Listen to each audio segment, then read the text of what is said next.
So, hey everyone, happy not Friday, but Thursday. This is a fun little debate we've had. We've had three installments of this. I'll officially roll the little intro in a little bit, but finally glad to be back on wrapping this thing up. How many weeks has it been between each one? Has it been Ages, dude. The previous one was a lot. It was like at least a month, right? Yeah, the Or last one longer. was like a month ago. Yeah, It was let me- earlier than that. 1 month ago, Earlier. I was at Bliss, so it was like earlier than that. Earlier than a month ago, yeah.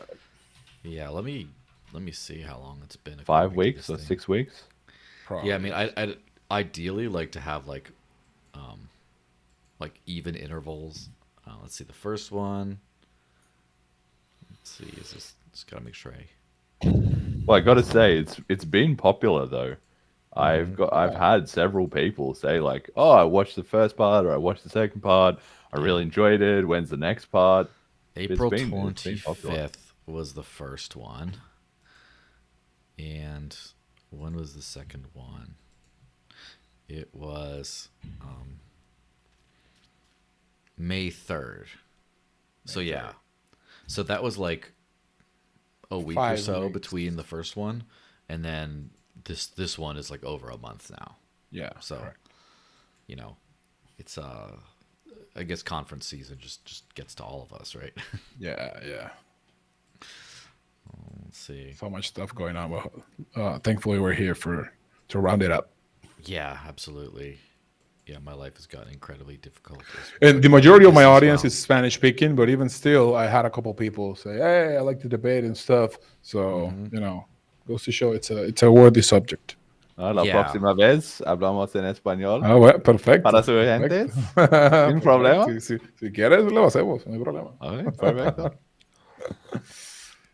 Yeah, that'll be. I mean, there's also the thing is like native language speaking is where there's like the a little bit of a disconnect. But as far as like basic understanding, like I'm sure probably of like the Spanish speaking audience that follows like Lorenzo, for example, I would say I don't know, at least half could follow along. Yeah, They just, probably. just yeah. would not be able to intelligently speak it in that kind of context, but at least for like understanding, that'd be fun. Yeah. Especially some people mean- auto subtitle. Yeah, I made a poll last year because I tweet a lot in English because I'm trying to reach the English speaking discussions, and so I made a poll to my audience. Say, are you annoyed by me tweeting so much in English too? And they were like, no, it's fine. We understand more. Like 20% said they were annoyed, but like 80% was like, oh, I like it too. I can translate it. It doesn't matter. And so I've been thinking about maybe creating a separate Twitter account or X account just for my English interactions and the main one for the Spanish, but it's just handling two different accounts. It's for now I keep it bilingual, and so far people seem to be fine with it. So Yeah, I think the algorithm might punish bilingualism. yeah, but maybe. So I hope not. I mean, yeah, well, It still is. the majority of my growth is actually, and there are people I want to reach, which is normies in Latin America, are mostly on TikTok and Instagram, which is where I'm. So I like Twitter for more discussions with other influencers and things of that nature. I don't think so many people in Latin America use X as much as they used to like 10 years ago. So I'll have to think about that. But yeah, I'm mostly focused on Instagram, TikTok, and recently YouTube, which I'm starting to post long videos there. nice. Yeah, good stuff. Well, let's officially get this thing going then. Give people Let's go. a join. All right, ready? Intro 3, 2, 1, go.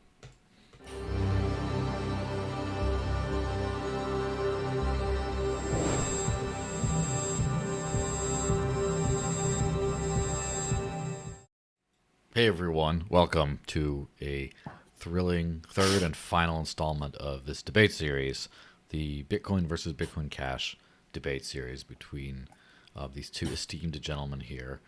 Although it's a debate and there's disagreement, I think it's been more of like a discussion, like a productive discussion. It seemed to be much more like that, much less of a spicy, like there's enough to keep people interested, but I think it's been good. And so the last two is the end of April is when we had the first one, and then a couple week or so later was the next one, and then it's been a little bit of a break because of all this kind of travel and conferences and stuff. But hopefully you guys are still interested in hearing this one, because I kind of feel like everything else is like the lead up to what this could be. And so before we're kind of talking about the subjects and getting stuff started, reintroduce yourselves. Why don't you go first, Jeremy?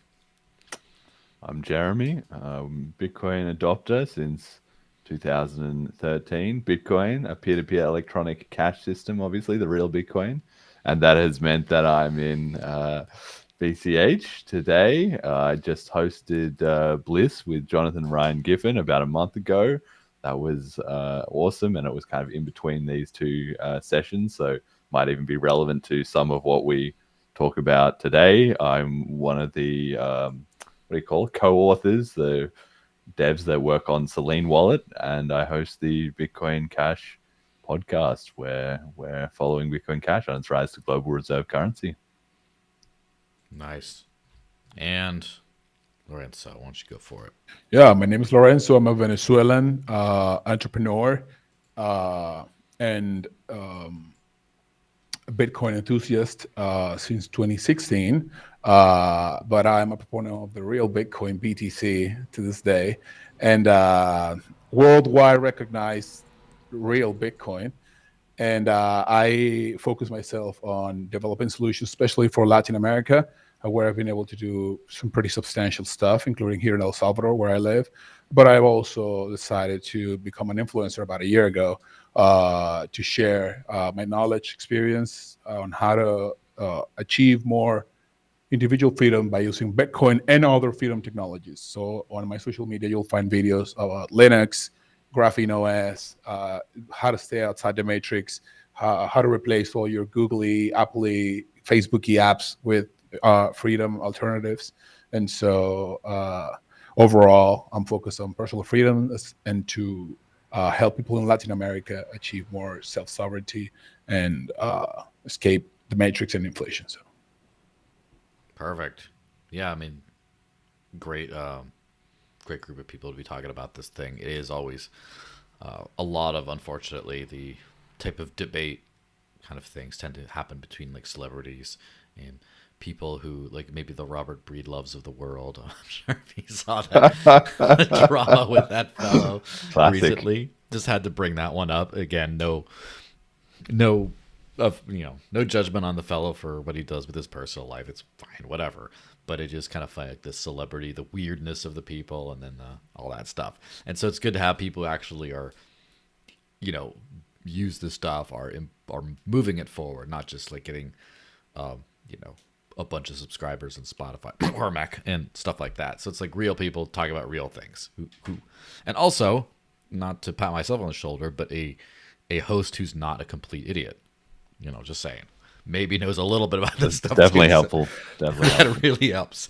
So to start off, over the episode 1, basically, we just covered the thesis of, Bitcoin versus Bitcoin Cash, which mostly started as a scaling approach thing. Bitcoin Cash is on-chain scaling. Bitcoin is L2 scaling, I guess, and then it quickly turned into a discussion, started getting into governance. And so for the next episode, we focused almost entirely on governance, which is of how are decisions made as far as actually changing the network or deciding what is or isn't Bitcoin and what does it do and which way is better. And it seems like there was some very contentious kind of micro points. This is my perspective, right? And of course, you can correct me if I'm wrong. It seems like there's some highly contentious, smaller, finer points, but it seems like the overarching thing was actually surprisingly almost like an agreement of the similar consensus building process for upgrades, but also let's trend to ossification over time as this thing grows. And so it's kind of an interesting how like the full circle, like how it kind of comes to almost the same spot. But now it's time to, first of all, I guess, reiterate your points on the whole, why you believe that, and then we get into some of the evidence-based kinds of things, and then, free for all or whatever. So, Jeremy, do you want to kick us off by saying, just recapping why you think Bitcoin Cash is its approach specifically is better than whatever Bitcoin's doing right now, and kind of like summarize your beliefs on this matter. Yeah, okay. Well, I would need to go back and watch all those like whatever 4 hours or whatever that we did in the past to remember, exactly The nuances. what I said. So hopefully I don't just like contradict myself like straight out of something. But my positions are usually pretty consistent. So I mean, like you said, I think it's been interesting that we've are largely sort of at the same place, and I think that's one of the good things. Sort of very lucky about cryptocurrency, and that we both appreciate, or about Bitcoin specifically, the fact that it was able to be split. And while BCH came off the worst in many regards, certainly not all, in that sense, at the very least, we have a project today that can bring to life our own vision. And to a large extent, that's increasingly undisruptible by the sort of BTC people, even though they still want to, many of them. So in that sense, we're able to just kind of prove our ideas in the implementation. And like you say, maybe things have come to somewhat of a similar point in terms of thinking, but the devil is in the details.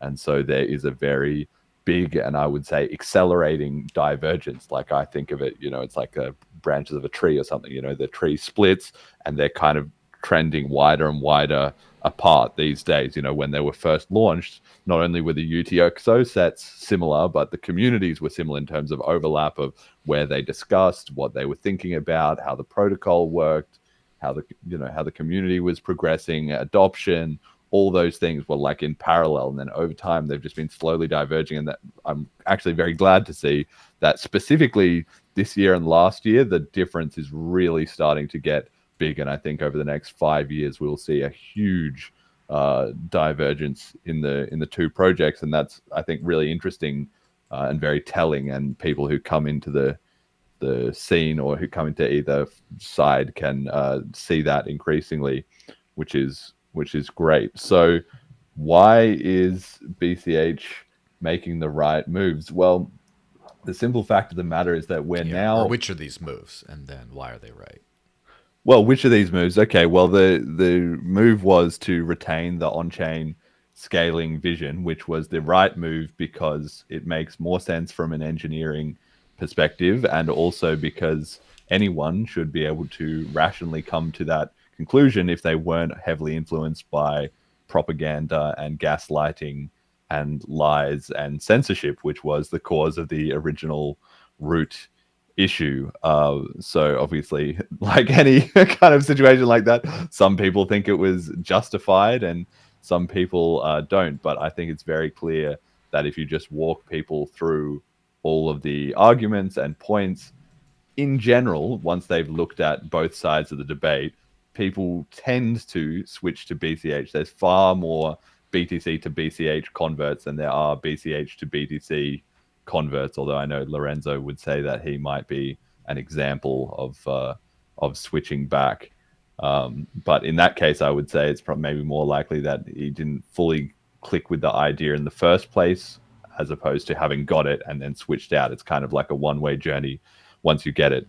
So the idea is that we should have scaled on-chain because technology improves and because the original Bitcoin white paper design was built to allow 8 billion people or more to transact on-chain every single day. And with this obsession with running home nodes, which are important, nodes are important, and we've discussed a lot about that, but they aren't the be-all and end-all. And this obsession with protecting those at all costs has essentially brought BTC to a place where it's the opposite of what the project began as, which is now custodians are shilled a lot. Everybody is obsessed with their store of value. Very few people use it to transact directly. That meant adoption has gone backwards. It has meant that young people particularly don't really like BTC anymore. There was this clip recently of a whole bunch of them booing a guy trying to shill his bags at this commencement speech, which was because it was out of context, but also in general, I think younger people don't see BTC as a cool, interesting, rebellious project that can provide them a future, because they know that it's captured by large institutions and they can't practically use it day to day most of the time without encountering a huge cult, essentially, of people who have one specific dream of getting rich by holding on to a fairly useless non-currency, and that's a recipe for disaster, right? So the BCH community have essentially done the opposite of that. We've been moving ahead with scaling. ABLA was launched, the automatic block size, adaptive block size limit algorithm at Bliss about 1 month ago. That went brilliantly. So scaling is on track. It's still usable as a currency. There's still a very strong focus in the community on transacting it peer-to-peer, and lots of that happens. Fees are low. Wallets are getting better and better. We've stayed up to date, and in fact, in some respects, but not all, are surpassing the state of the industry in terms of DeFi and technological advancement. I'm really hoping we can bring back UTXO as a powerful and respected on the technology and the DeFi side.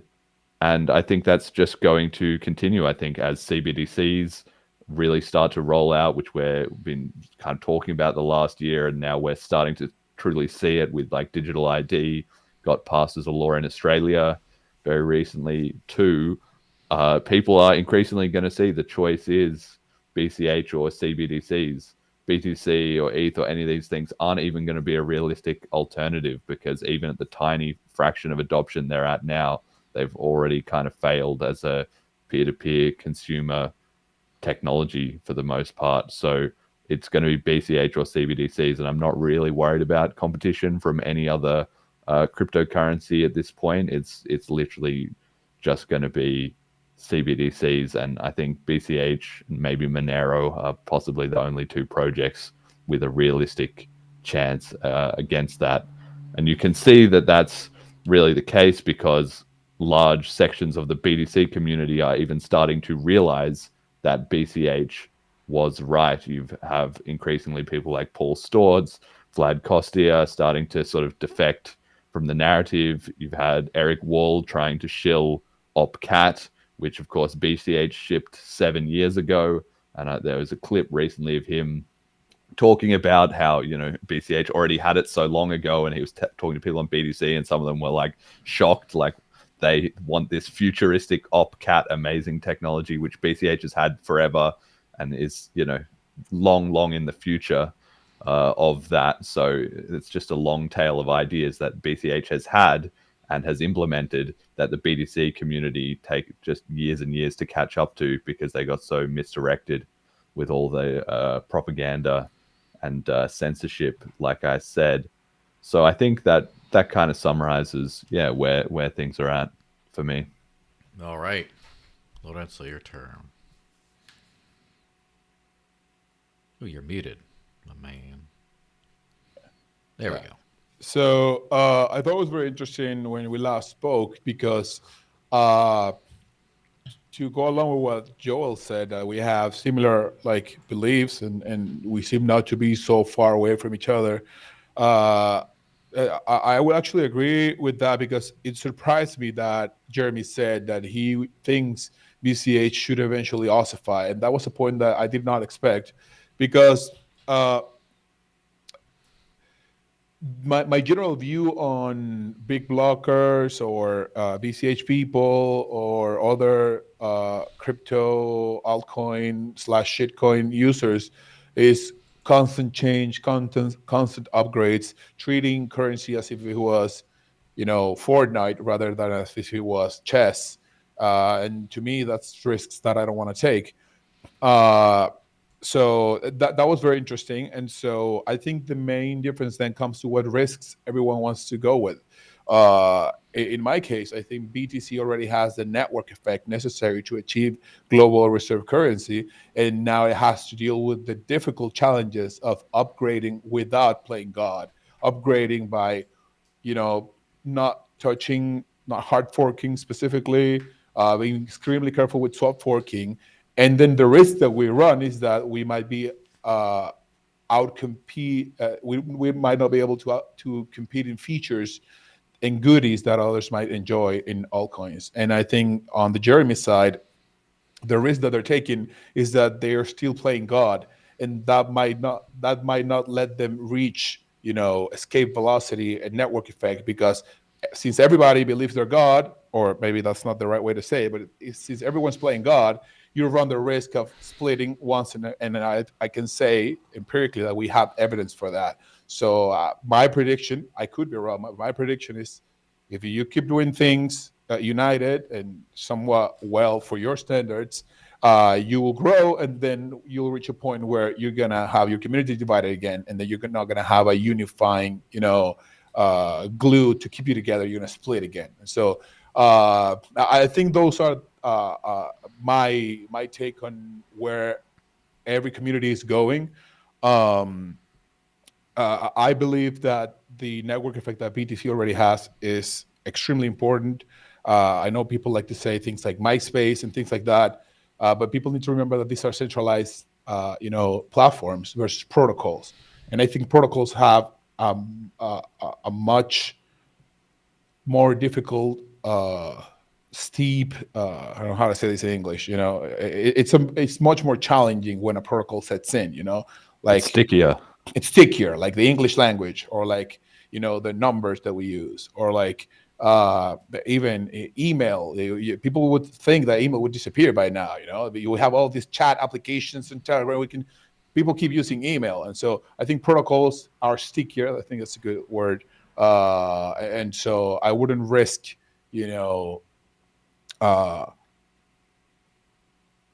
the network effect that Bitcoin already has. And I think Bitcoin has an incredible community of developers that have a more difficult task because they cannot play God. And so I'm perfectly fine with seeing a lot of innovations from other currencies. I think a lot of what Jeremy says while comparing BCH to Bitcoin is what maybe nano people will say to you when debating you. We have this, we have that, all these fancy words. But even in that discussion, I would say BCH has a better network effects in history than Nano. And if BTC were to disappear, I would be more on the BCH side than on the Nano side. So to me, Bitcoin is still an incredible tool for freedom. I think a lot of the problems that it has are not as painful today. I think altcoiners and stuff do a very good job of fear mongering and engagement farming by talking about what the problems today will, uh, you know, evolve to in 5 years or 10 years if things continue the way they are. So they talk about what's going to happen when it's $300 fees. We've never seen that. What's going to happen when everyone is custodians and we do the same. So it's a lot of future stuff. But if you use Bitcoin today with the tools that we have today, it's pretty usable. And I make extensive videos on my TikTok, Instagram, and YouTube on how to live free with Bitcoin. And so I think that's my position. I'll still put my chips on Bitcoin. Being successful in the technological challenges that they have and doing them in a harder manner, preserving the ungodliness that the community needs to play with right now. Right. Well, that's pretty good comprehensive overview of the whole thing. Now we start talking about like how it's interesting bringing up stuff like fear mongering and stuff about how that's a lot of to support arguments. A lot of all sides say this will be the result of that, and so that's ultimately the base of any kind of decision on this thing, right? Unless it's just like, I don't care if it goes to zero. I just like this stuff. Like that's a different perspective. But as far as like we're talking about, we're thinking it's not going to go to zero, and we're thinking it's going to whatever that might mean, which we're about to define, right?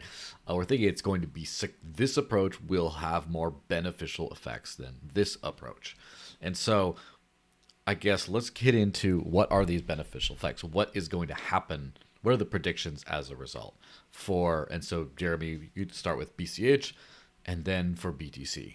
If your hypothesis is right, if the BCH approach, on-chain scaling, but specifically BCH style, if that approach is right, what can we see for Bitcoin Cash over the next 5, 10, whatever years it is? What will we see continue to happen? And conversely, what will happen to BTC as a result of not following this approach.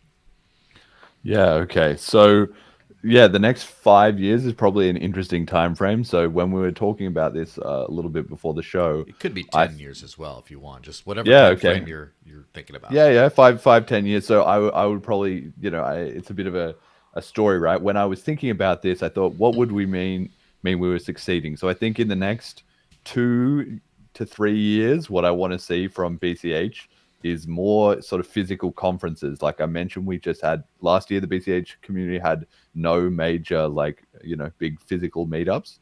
But this year we just had Bliss, and there's one in Argentina at the end of the year. And then I think, 2025, 2026, if we see that scene starting to grow a lot, that will be a huge sign of the community traction increasing. And then I also want to see more development in the DeFi and the apps, and obviously always the P2P adoption, right? So especially high quality apps launching, things like BCH Bull, Cauldron, Fifth of Gaming, and Selene. If all those projects keep gaining traction and we get more like them, that will show to me that the community size and the mission is succeeding. Now that will lead into sort of more objective kind of measurements like the price and on-chain stats and the social media visibility. But I think those are sort of downstream. They're a result of the community growing well, and then it trickles into those things, right? You can't really aim for those things. They're like a byproduct. So I'd say that's over the next 2 or 3 years. And then coming to 5 years, hopefully that traction has then created more and more noticeable P2P cash adoption. So over the last few years and ever since the split, I would say BCH has probably done a better job than BTC at preserving kind of network effects of local merchants and people trading, P2P basically as a cash system rather than to an exchange to speculate, or between exchanges, or to a custodian, or into an ETF or something like that. So I think, maybe not in the next 1 to 3 years, but in maybe the 3 years after that, up to about 5, 6 years, want to be seeing a lot of that merchant traction re-energizing, because as more network effect builds into the scene, that will become easier and easier, and CBDCs are going to be all over the place by then. So we're really going to need it to be an actual viable alternative at significant scale, right? It can't be too small by that point, or the CBDC network effect will just take over. And then by about 10 years, you've got to see massive traction towards global reserve currency. You need 10 million plus, 10 to 100 million, 10 to a billion even, adopters using BCH as their daily currency that they use every day, and they just transact everything in a BCH economy, and they don't ever need to use fiat or a CBDC. So I think that's kind of my short-term roadmap, or short and medium-term roadmap, right? So basically 10 years is your window before you start seeing, like, it should be obvious that the world is going to be using this as their primary money, or a big chunk of the world. And interim, like super short term, see more conferences. And then middle term, like let's say the 10 years is long term, which is maybe not, but let's just call it that. Short term, more conferences, more engagement. I like more those kinds of signs. Midterm, you significantly more blockchain transactions and merchants and price. Now, is this just significantly more than now? Is this significantly more than BTC as far as like more growth than BTC? Is this more growth than the rest of the crypto space? What level in the midterm, that like few years, like what levels of growth would be like, oh yeah, this is definitely working out, and not, well, we're growing a little bit, but it's kind of a sign that maybe this isn't working too slow still. Yeah. So I think and it sort of touches on the point that I think Lorenzo made well, which is that at a certain point, obviously I don't think it's going to happen, but he does, that the community will get to a certain size, and then infighting will start up again, and there'll be another split, and then the network effect will be kind of splintering and going in reverse yet again, right? So I think that's going to be a huge factor. So one of my also predictions, or I guess visions, but I would say predictions, is that BCH doesn't have any more political drama, or not enough to cause a network split of any non-insignificant Maybe a new sort of subreddit. size. Yeah, exactly. Well, we Yeah, might need maybe one of that. those. Funny you mentioned that the mods are once again being like psyoped there as we speak. But yeah, the I think you got to have no network splits, and yeah, maybe on that 5-year time frame. Like certainly in the last 2 years, BCH has gone from number 31 to number 16 on the coin market cap, right? So probably over the next 5 years, I'm looking to see it definitely get into the top five on coin market cap. But it's a hard one to say because there's going to be a critical tipping point. If we get to top five, we'll probably be rank one fairly soon after that, right?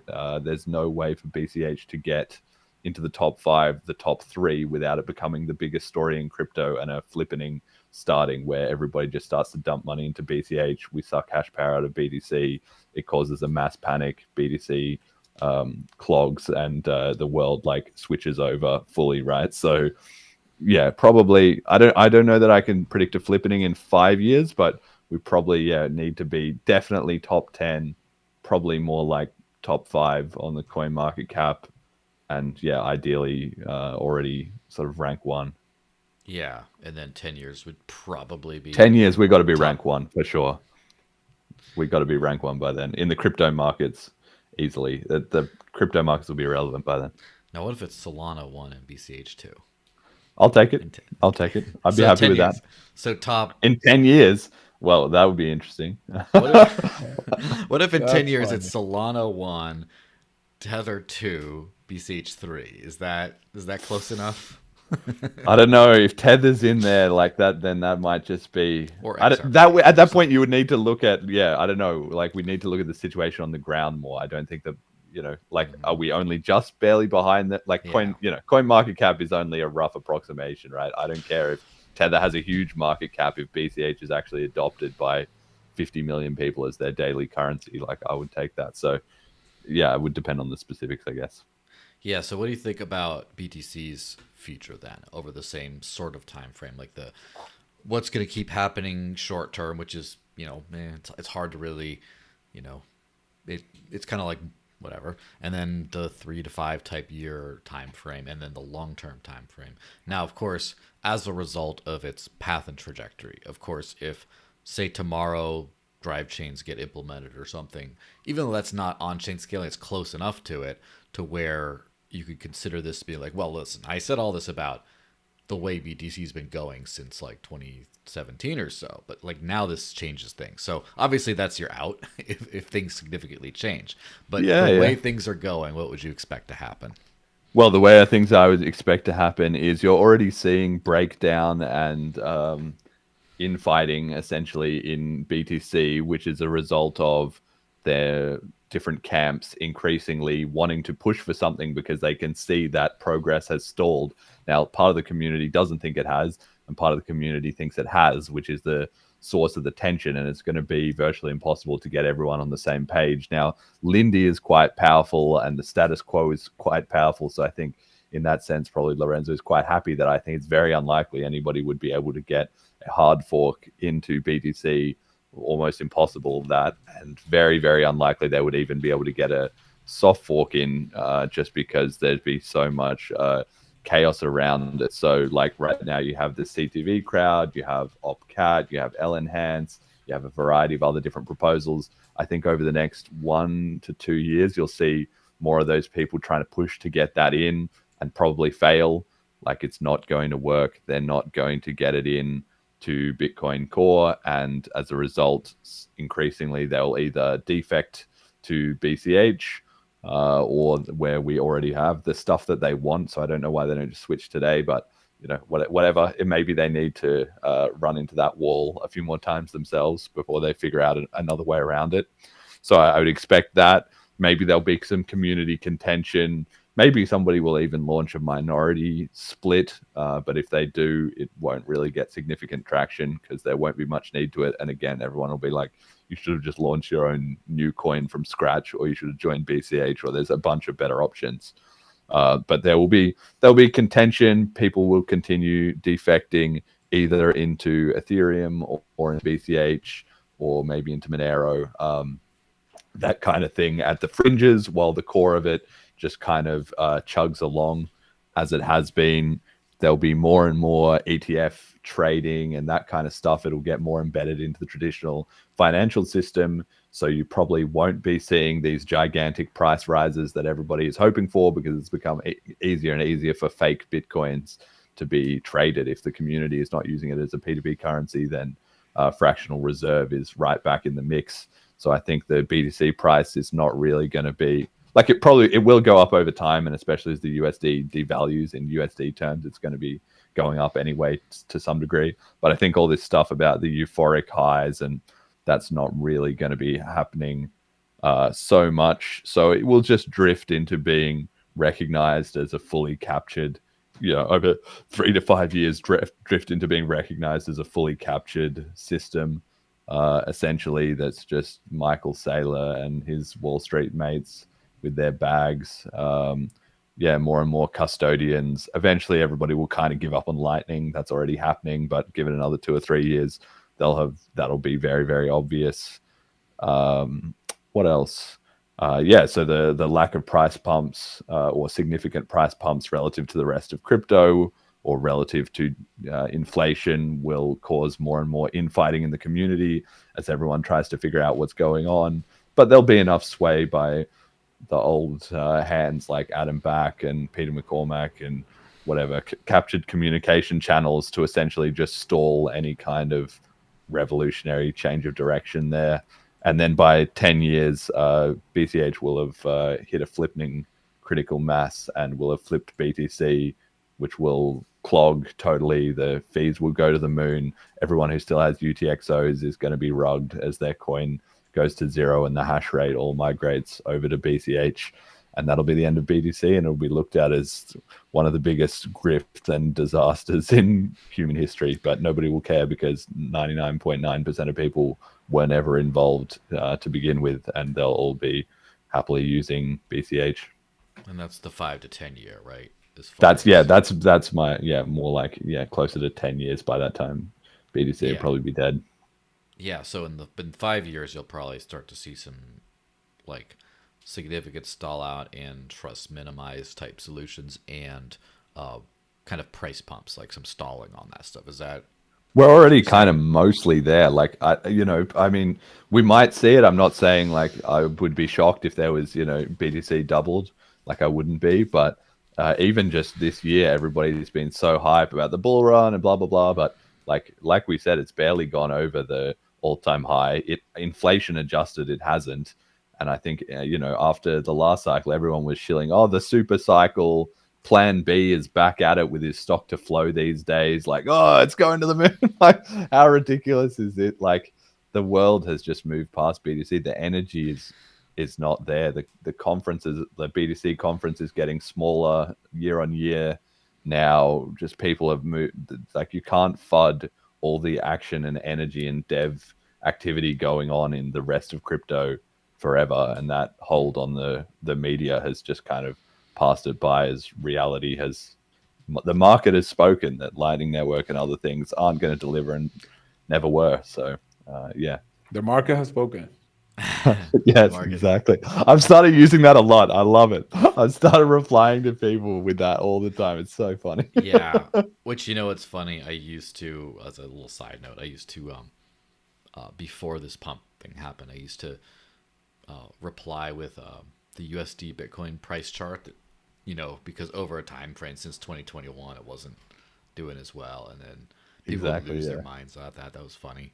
And also the market has spoken. It's kind of funny because the market has spoken, and the USD is the true, coin in the world and stuff. Yes. Yeah, the market has spoken, but it speaks a whole lot at different times. Anyway, so Lorenzo, your turn on this thing. So first of all, for Bitcoin, what do you think is going to be kind of like the near term? Like, we're talking about, its choices being like the right choices, and then the results. What are the positive results of the right choices being short term, then mid term, meaning like 20, like 5 years from now, and then like long term, meaning like 10 plus kind of thing. And then Bitcoin Cash because of its poor decisions on that side. What do you think? Yeah. So first, I want to say that I have to admire Jeremy's, commitment to his vision, because I have to say those are some giant leaps of faith that you're saying in believing in what in BCH. So I have to say that somebody neutral. I mean, you would need a lot of, you know, time to convince a normie of the things that you're saying. There's some giant leaps of, world transforming stuff. And so I think what I'm about to say is something that a lot of normal people will find more realistic. That's obviously just my opinion. Um, and so I will preface it by saying that over the past 4 years, since as you said, maybe some people don't know, I mentioned it in the previous debate, I was a BCH person. I was disillusioned in the block size wars, but then I eventually came back to BTC. Um, and one of the things that I've been uh, doing a lot in my personal development is saying, okay, I am a libertarian, but I understand that the world is not. And I have to face the reality that, and I've traveled a lot, Latin America, Asia, Europe, whatever. I do not believe in 100 years libertarianism will even be 10% of the world. It will. I don't believe it will be. I believe maybe in 500 years it might be, but I am not sure of it. I cannot put my full confidence on the libertarian ideology taking over the world. And so me realizing this then helped me realize a lot of other stuff and say, okay, what's going to happen if governments continue to exist? Okay, what's going to happen if some people just prefer totalitarianism? China has been developing massively. What if the majority of people prefer that? So what's Bitcoin place in the world under those circumstances? And so now I'm going to answer the question by inviting, especially your audiences, who are probably mostly libertarians, to maybe think a little bit, okay, what if libertarianism is not going to transform the world in the next 10 years? What if it's going to take 500 years? What if it never happens, actually? What if it's always a fringe ideology, which is the reality of what it is today? And so I think governments are not going away. And so I think the only path for a new money to become, money for the world is for governments to adopt it. And BTC is the only, you know, cryptocurrency who has at least one example, well, one and a half examples of that. We have El Salvador, which is where I live, in which first country in the world in which Bitcoin is legal tender, is official currency of the country, alongside the US dollar. Then we had a country in Africa announce it, but then a bunch of shitcoiners were there and convinced them to launch their own shitcoin. And so they kind of, rolled back the Bitcoin thing, and they started to launch their shitcoin. Now they faded into obscurity. Nobody knows what happens with them. But right now, we have to talk about Trump's campaign, which has taken Bitcoin as the spearhead of his campaign. And, whether you like it or not, it has become a relevant matter of discussion in U.S. politics. Yeah, So I think, let me interject really quick on that. As of to yesterday or today, I believe the Biden campaign is now looking into taking crypto donations as well, despite them being yeah, super anti-crypto. Just to say. correct. Yeah, and it's funny how important this subject is, that Elizabeth Warren and all those, cronies, being fully anti-Bitcoin, anti-crypto in general. Now they're seeing, Trump doing very well in the polls. Thanks to now that they're trying to flip-flop, go back around, but I don't think it's going to work for them. They went in the mud too hard, and I don't think they can, get the mud out of their bodies before the elections. And so, Amen. Amen. yeah, yeah, I think Trump's going to win, and that's going to be one of the drivers for Bitcoin price to go to the moon. But moreover than that, I think governments adopting Bitcoin as a reserve currency is going to be what we see in the next 5 to 10 years. We saw it with El Salvador. We saw an attempt in an African country. If Trump wins, and maybe he doesn't do reserve currency yet, but he makes all the legal frameworks, let's mine all the Bitcoins here in the US and all these things he's talking about. And with the example of El Salvador, which is a country that I live in, and I see developing, a country that doesn't have any natural resources or anything, it's very hard to build a country up, and every single day you go out, things are looking better. New company came here and hiring more people. So I think we will see in the next 5 to 10 years more countries adopt Bitcoin as a reserve currency.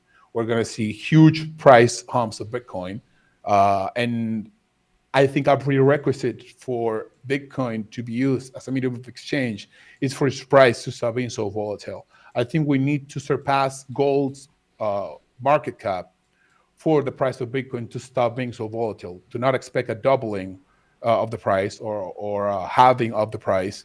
I don't think normal people, will ever use any currency for day-to-day payments if can go up twice or down twice, because I lived through those circumstances in Venezuela.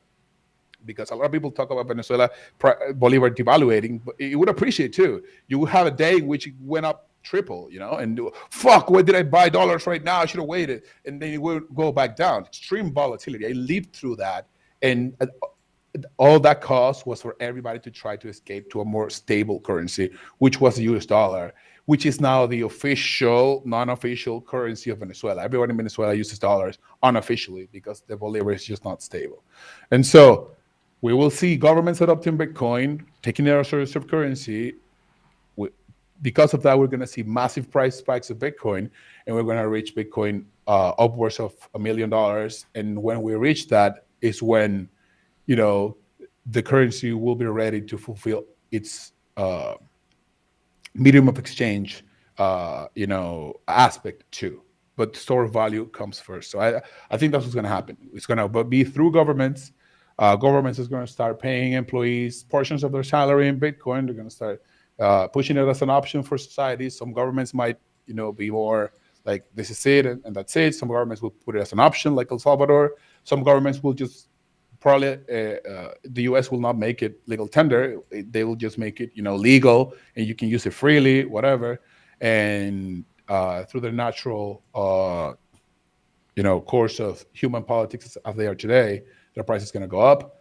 And that will enable us to have a more stable currency in terms of price. And then we'll be able to, at that point, have developed all the necessary tools for Bitcoin to continue to be used non-custodially for those who want to.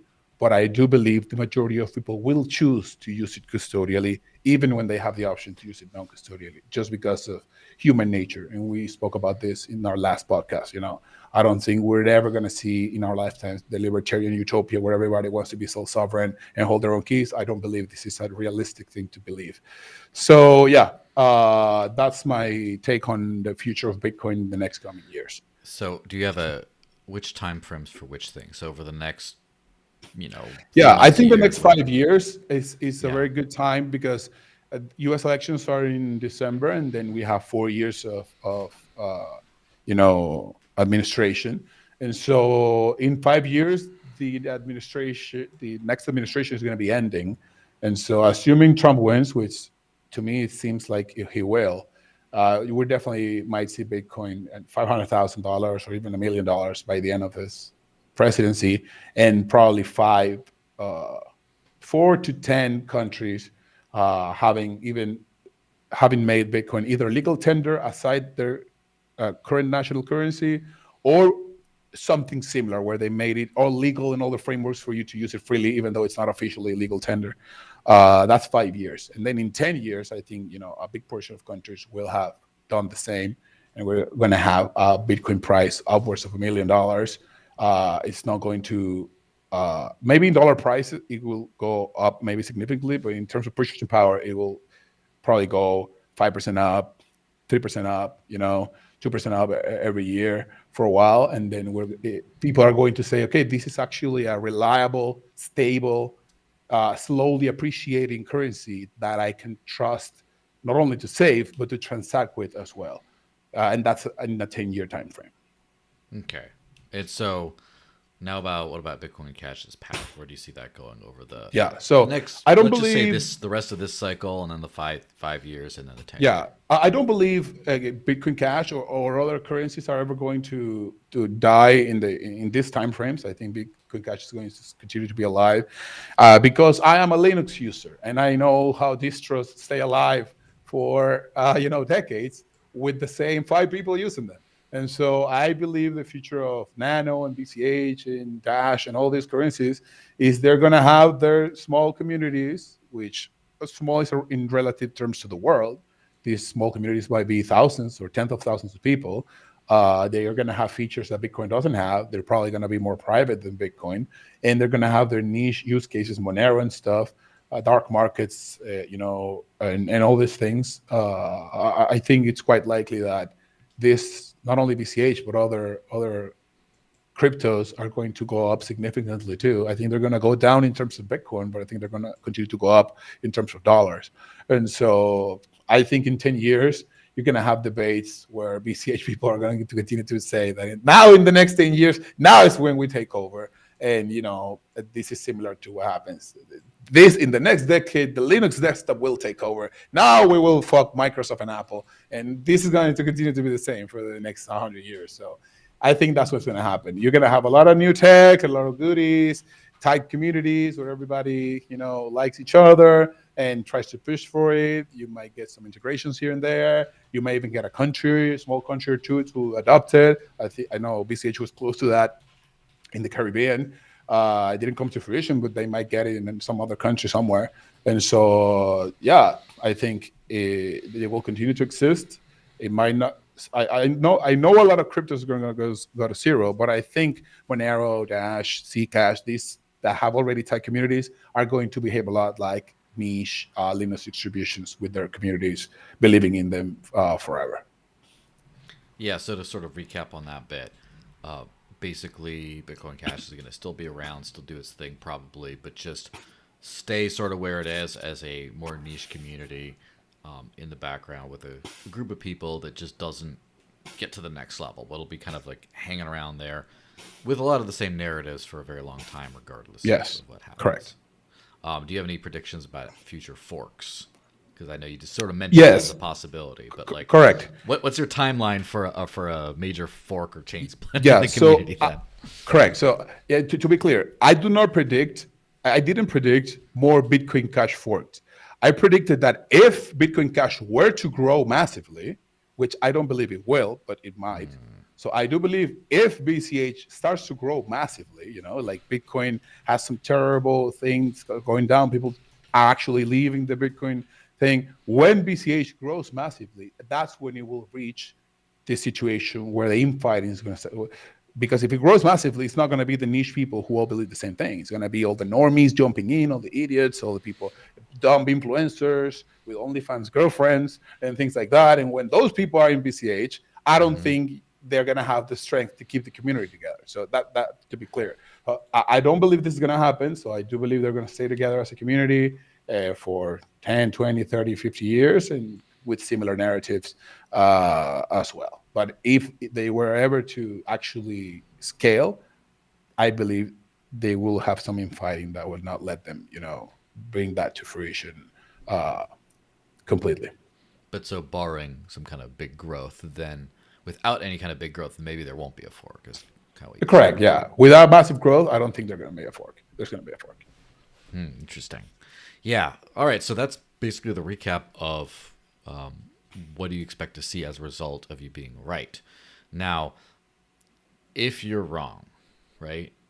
Hang on, can we get a couple comments in on some of those? I just made a couple of notes. I thought there's some interesting things. Absolutely, a little back and forth. That's fine. Well, I think that might get us into a big spiral. So maybe just okay. Let's right, and I'm looking forward to it. So maybe just close this and go into that. Let's finish the whole thing and then get to the Thunderdome or the nerd spiral or whatever you want to call it. But so what happens if you're wrong? So the question is always. If we're talking about just feelings and opinions, that's one thing. But we're making kind of concrete predictions here. And as always, based on existing evidence. If there's new evidence, one should hopefully change one's opinions in light of new evidence. Now, to be specific on this, by the way, what would cause you to believe that, you started with Jeremy, of course, that you were wrong? Like, what evidence would cause you to believe that? Not just, oh, I was wrong, like not fully right, but I was wrong about this and the BTC approach was right.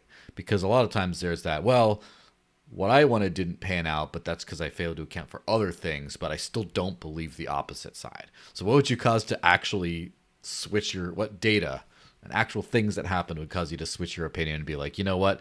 I actually think that the ossify now small block, whatever, L2 for everything, Bitcoin kind of thing. That approach was the right way to go. And then the Bitcoin Cash approach is just, as it turns out, is just not the way to go. What would be some things that happen that would have to do to convince you of that? Yeah, so I guess it's sort of the opposite of what I already kind of talked about, I guess, logically, right? So if Lorenzo is right and the BCH community just stalls, we stay small and trapped in the same narratives and just kind of bumbling along and more interested in being right than adapting to the realities and that kind of stuff. Yeah, if that trend goes on, then he's right, or he will be, vindicated that the network effect and sort of momentum and inertia will be enough to carry the day. Of course, like we talked about on the previous episode, a lot, my vision is to get 8 billion people using Bitcoin peer-to-peer non-custodially, right? So essentially I could be proven wrong if BTC somehow or some way found a way to make that happen. Now, if I had to predict a way that would happen, it would be currently that the Taproot wizards have done a great job of sort of marketing, and they managed to gain increasing clout in the community over the next 1 to 2 years. They managed to somehow wrangle an opcat upgrade into consensus and get that in.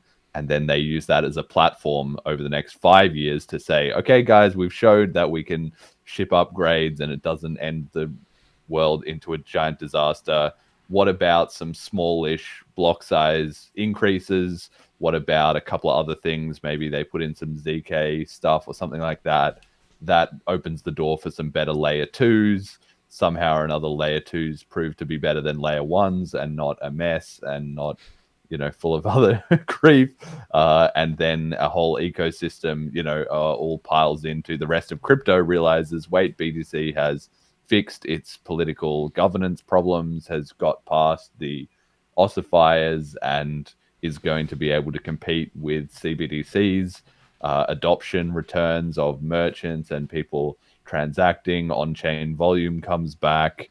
The BTC fee levels, whether they're high or low, they get to a consistent point that they can take over from the diminishing mining reward subsidy, and BCH and all the other coins just kind of fade into the background as momentum massively returns to BTC. And then in 10 years, BTC is just by far and away used by 10+% of the global population non-custodially to transact with every day, even if it does involve some kind of janky L2 solutions or whatever. And to be fair, there is some evidence for that, in the sense that in 2022, that wasn't looking at all likely. But in 2024, the ordinals thing has changed the conversation significantly. BTC dominance has recovered a little bit as a result.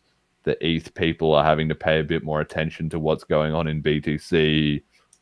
Even though it's ridiculous with the price, the fee spikes, there's still been infrequent moments where the mining budget has been more covered, right? So perhaps if there was L2s covering that instead of speculating on JPEGs, that could be compelling, right? So that's what I'm looking to see, is BTC doesn't split. BCH either stays niche or can't maintain its cohesion as it grows, and the crypto markets all re-emphasize on BTC as it starts once again reliably shipping upgrades, and one way or another stumbles through to a workable P2P currency for hundreds of millions to billions of people on a multi-transaction daily non-custodial basis. Yeah, what are some of these timeframes for this? Yeah, so like I said, probably the next 1 to 2 years, you see OpCat OpCat or some kind of similar-ish covenant-related thing get into BTC. by 5 years, the old ossifiers and stuff have been totally sort of replaced as the mainstream of BTC narrative driving by taproot wizards or ordinals speculators or whoever is more in that sort of progressive part of the BTC community. And then by 10 years, they've parlayed those upgrades from the first 5 years into building L2s and whatever other things they need to get to suddenly, do about face in terms of merchant adoption and transacting. Like, think of the last 5 years, how we've seen MetaMask, right? 5 years ago, MetaMask was even still a bit niche. 2019, certainly 2018, right? But it created this huge explosion in on-chain activity and users downloading wallets and all that. Okay, it wasn't perfect, but it kind of got the job done to some extent. Something akin to that, but probably an order of magnitude or two bigger on the BTC side would be what I'd be looking for over the next 10 years. Yeah, it's what's funny is it seems like on both sides and on both the if things go my way, things don't go my way, it's all kind of looks like what's happening right now. In all ways, right? It seems like you're both winning and both of you are both right. You can find a way, right to now, justify based on it. what's going on in like over the last 6 months. Let's just say, it's kind of funny how that works. That's just why the time frame and the specificity of the predictions is kind of important, because then we get to be like, okay, well, this clearly was right, this clearly was not right. So Lorenzo, what do you think about what would convince you that this was not the right way? And that there should have been, the Bitcoin Cash approach was better. What specifically over like short term, some signs you could start to see, long midterm, like by next bull cycle, right? And then beyond that. Yeah, so I will switch sides confidently if the following happens. So I currently have a thesis that store of value is more important than medium of exchange. Now, this thesis might end up being wrong, and I'll explain how I do see it being wrong. But the reason I believe it's true is because I've traveled the world, especially, a global south, which is called now. I like these fancy terms that people Shout come out to with. Ray. Yes. Global south. It used to be flexing tweets. It used to be third world countries, but now it's global south and this stuff. Well, I'm in the global south. I'm from the global south, but not the third world countries. That's the difference. Australia has been rebranded. Rebranded as the West. Yeah, because it's so far. Australia is West. It's so far south that it's north again. So you It's just north gotta again. turn the globe It's until. crazy. There we go.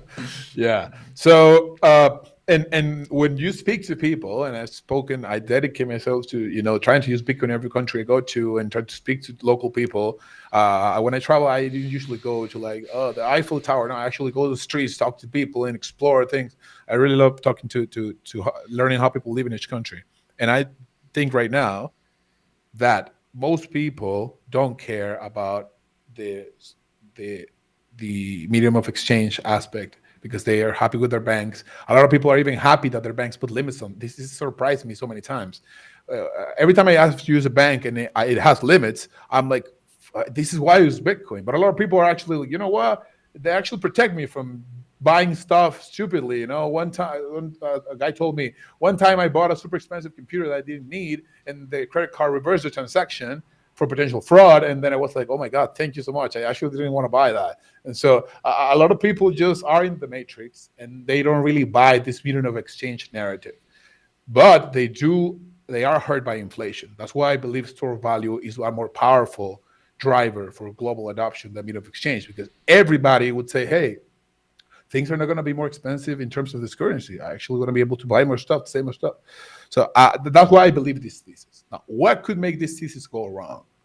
If the CBDC fearmongers are right, and if CBDCs are actually implemented everywhere and we start to see totalitarian, hard matrix-like social control, which I don't believe is going to happen the way the fearmongers say, but if it does happen, then the medium of exchange narrative is going to become more powerful, because then it's going to be like, oh my God, we're being oppressed. We cannot farm meat anymore. You have quotas of CO2 and all these bullshit controls, which, by the way, I think it's realistic that this happens in some countries. I do not, but I don't think this is going to happen all over the world, which is what I don't believe. But if globally, you would see most governments and most prominent countries implement their CBDCs and start with these crazy controls, and BTC is still, higher fees, not so easy to be used, non-custodially, then the human necessity for freedom and to escape this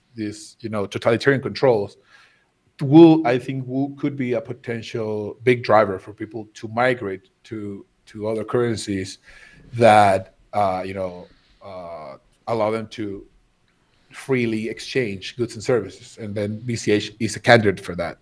Now, I don't think it's the only candidate, but in this example, assuming it performs the best, if we live through this CBDC nightmare and BTC cannot adapt to it, then yeah, BCH could be a choice for me to continue to transact freely if we lived in that dark totalitarian CBDC world. So, to summarize, my thesis is store value for most people is more important, but if totalitarianism gets so crazy that medium of exchange becomes a bigger priority, I think that's the chance that BCH has, and I'll say it, without any remorse.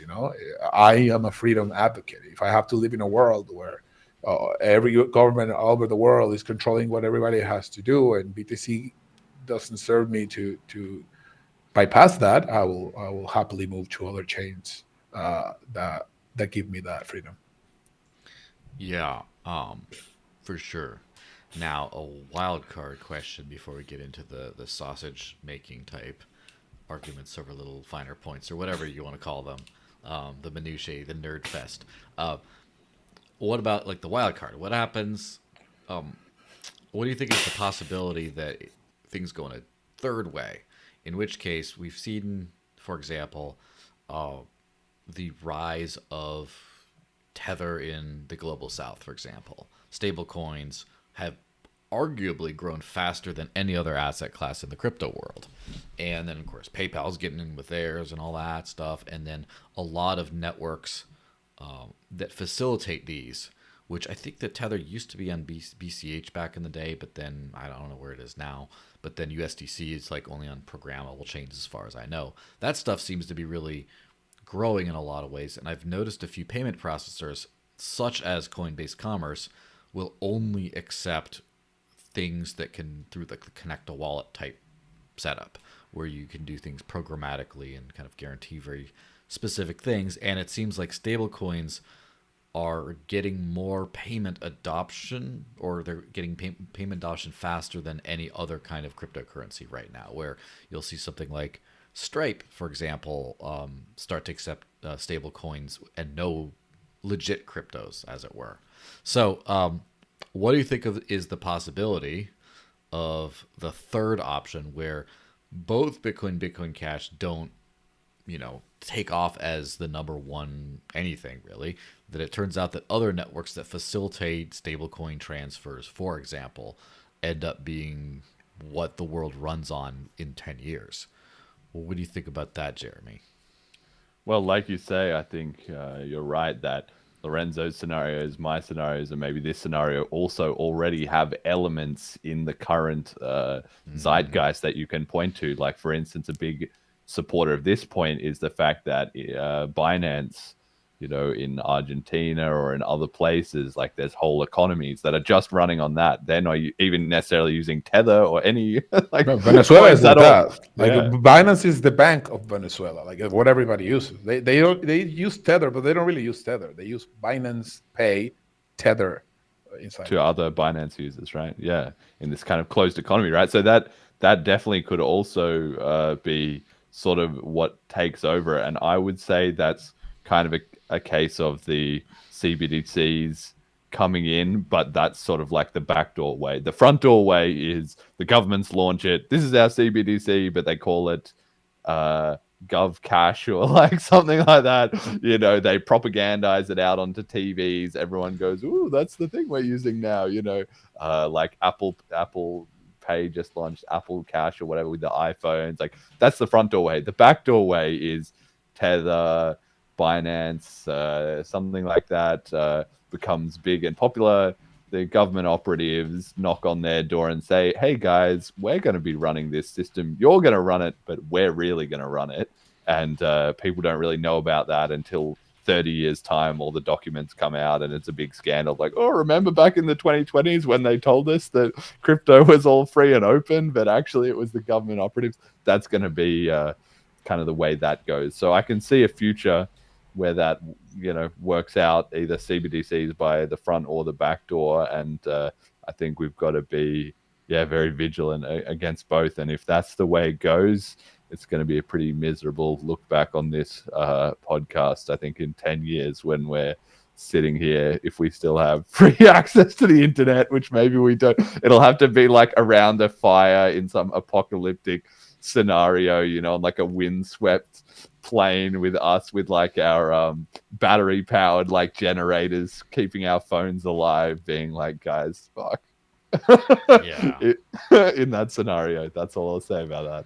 So is it forcibly a bad outcome, or is it maybe an outcome where, let's just imagine Solana takes over. Let's imagine Solana decentralizes, and then let's just imagine everyone can transact the way they want on these programmatic things, and they use national currency like backing, like let's say USDC on Solana or whatever, and then they start to, go to other reserve asset thingies, like say maybe a gold-backed stablecoin on Solana. Yay, Peter Schiff, or whatever it is. Well, you have Tether Gold. Tether Gold exists. They're already doing like this. barely and though.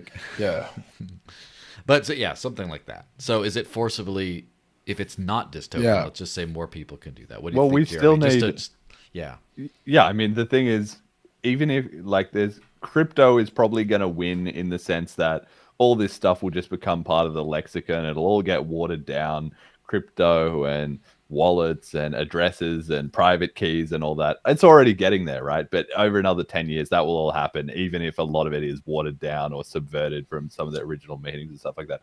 But basically the thing is, we're like all in, a bathtub going down the drain because of the hyperinflating USD, and thus the hyperinflating, scams of all the other fiat currencies linked to it, right?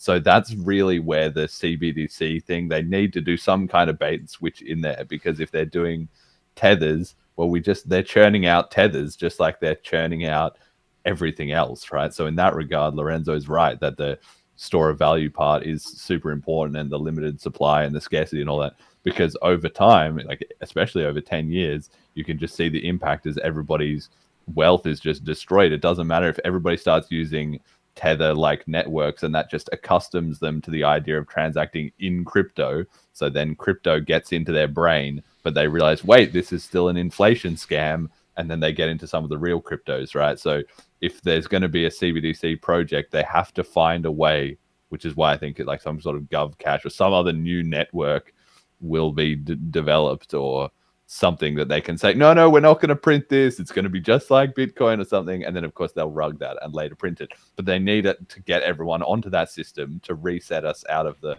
hyperinflating USD before they can pull the rug on that one, like, because people are now aware. So, yeah. Now for your turn. About the third option. Yeah, in this wildcard scenario, I mean, if you talk to the majority of people in the world, especially in the global south, they want dollars because it's a world-known currency that's more stable than their local currency. It was my case in Venezuela. It's what most people want. And anyone who provides them with a bank account that allows them to use dollars, and that's why Binance won Venezuela, is winning Argentina, and all these places, And so if Bitcoin had never been invented, and we only had Tether, but in this crypto where you can use it, all libertarians, we would be sharing it. It's like, at least, it's backed by nothing, but at least I can use it freely and transact at any time and this and that. And so even though I give a lot of shit to stablecoins, you cannot deny why they're popular. People do want medium of exchange, but they will not do medium of exchange with some obscure currency that's volatile, that so many people around the world really. And I've met so many of these people, I even have family members who live like this, if they don't get paid this week, they cannot do anything, so they really cannot risk it. So I understand why stable coins have the adoption that they have, and I do believe that over the course of the next 10 years, they're going to expand. And I think the U.S. has a massive opportunity, which I hope they don't take. But I think uh, without stable coins, the death of the US dollar would be much easier. But with stable coins, if they leverage them properly, they could potentially save themselves the next 50 years, of the currency, just because allows everyone around the world to use it. Especially if they still allow people to use it somewhat freely, like without KYC. They might do some backdoor stuff, like Jeremy says, "Hey, we're running from the back. If criminals, you give us their data." But if most people can use download a wallet, don't put their identity, have the dollars there, and transact them freely, yeah, they're gonna have 50 years at least of a lot of use. But that doesn't mean Bitcoin is going to be dead precisely because of what Jeremy said. This currency is going to continue to be devaluating, and people already have been exposed to cryptos and to Bitcoin specifically, especially young people, because boomers will say, "Oh, just buy bonds or S&P and this and that." Young people don't fuck with that. But young people downloading, Binance and buying, or Robinhood and buying Bitcoin there and have their savings there. So even if stable coins are the victor in this wildcard scenario in the next 50 years, I think Bitcoin as a store of value asset, like a valuable collectible that maybe is not fully transacted by everyone yet, it's still going to go up in price a lot. And eventually people are going to be, people will not tolerate the inflation anymore and will want to use uh, an appreciating asset as their medium of exchange too, especially if it's slowly appreciating. So that's what I think Bitcoin needs for it actually to be a medium of exchange. So people talk about 2% inflation for the dollar and stuff. If we had the reverse Bitcoin, if we have Bitcoin 2% appreciating every year in purchasing power, I think most people would love to use it as a medium of exchange while keep their savings there.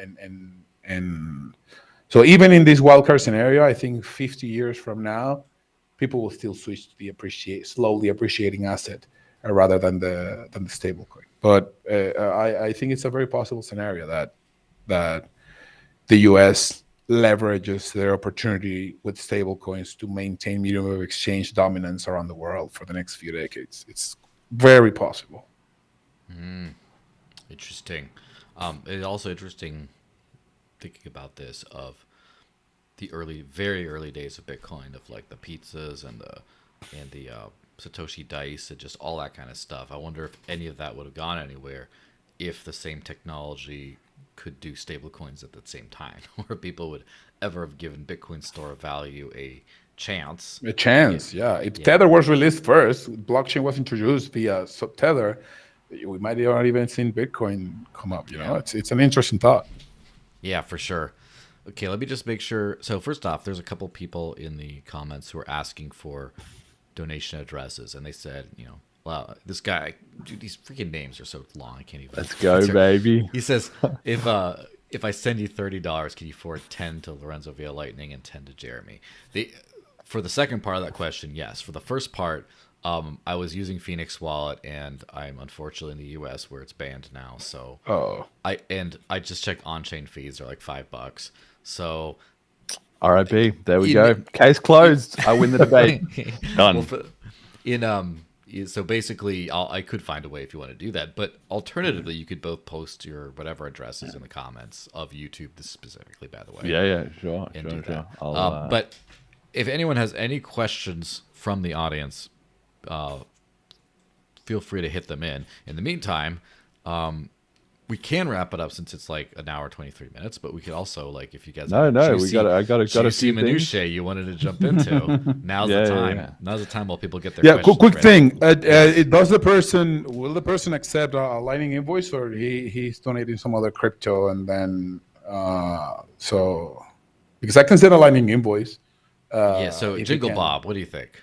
Just let me know while you're doing this, in case he's still watching. He might have just taken off.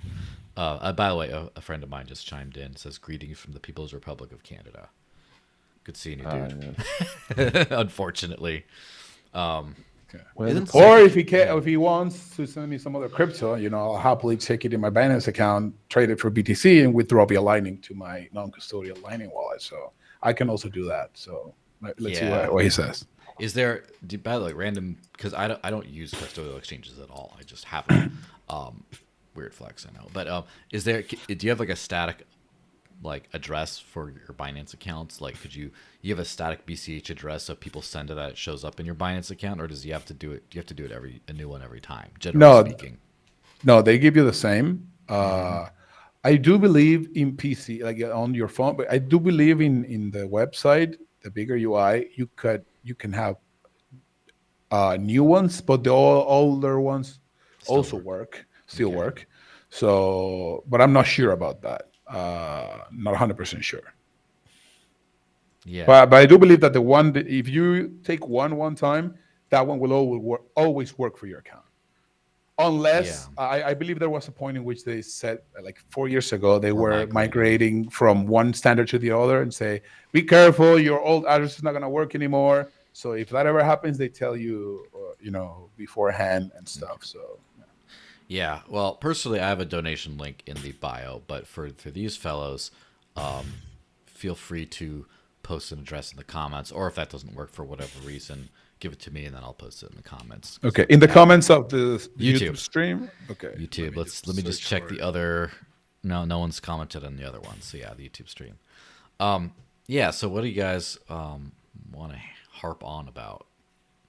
Yeah, I got a bunch of different stuff. Let's hear it. I think one of the things I thought was really interesting was that in our explanations of our different visions over 1, 3, 5, and 10 years, is that probably for at least the 5-year period, they can definitely coincide to the extent that they already do. That Lorenzo and I are both sitting here with some evidence, that things could go our way. And then in the 5-year time frame, I think it can also both go our way in terms of BCH can have no splits. It can gain quite a bit of traction. It can move up the coin market cap ranks. It can get more of a P2P economy going and all that. But at the same time, Lorenzo's vision can be coming true where the governments are adopting Bitcoin, BTC as more of a reserve asset. Maybe you get more institutions in there. I don't know, Tesla already bought some, maybe Microsoft and Apple or something get some, but it doesn't really get adoption as look, there we go. I just got some donations. Thank you very much, viewer, for donating me some BCH. So I think though they can both happen at that in that 5-year time frame, but then by 10 years it kind of can't, because my prediction that either CBDCs will sort of take over and or BCH has basically got to be flipping BTC by that time with that kind of network effect means that probably. So on the 5-year time frame, we might kind of both be able to find evidence that we're correct, or we can have both our visions coming true. But by 10 years, it's going to be a bit more binary as to one or the other, because if BTC hasn't taken a significant beating, then my predictions are probably effectively wrong at that point. So I just thought that was an interesting point to note. Yeah, for sure. It is kind of like multi-faceted the way things are kind of shifting around, because also, just it looks like Lorenzo's working on posting some stuff. So while I'm still stalling on that stuff. Well, point for BCH. The YouTube Yes. chat doesn't allow me to post my full Lightning invoice because it's too long. So I have to post twice, and then the donator has to, reattach them together. So yeah, these Lightning invoices are way too long. We need to fix that.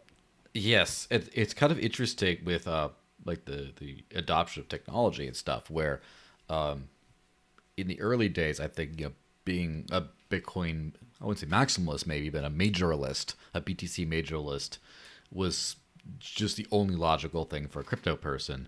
And then there was the 2017 era where everyone thought they had a better way of doing things, whether they're right or not, right? And everyone was like, we'll take the core principles of BTC, of like a limited supply area, in Monero's case, or a very restricted emission, the tail emission, whatever.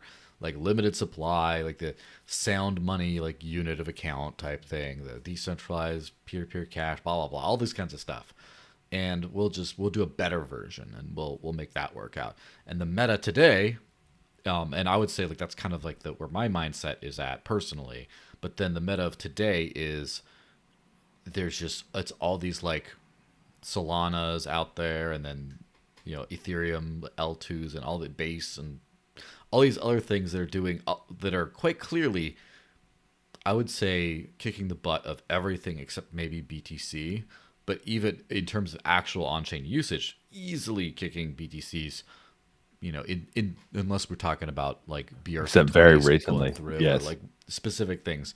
And even though but it's not like oh well, like that won out. It's like, well, that's doing a lot. That's doing good numbers, but it's good numbers on something I don't personally value for a long term as much. As far as like blockchain networks do cool stuff. I'm very happy about as long as they're relatively permissionless.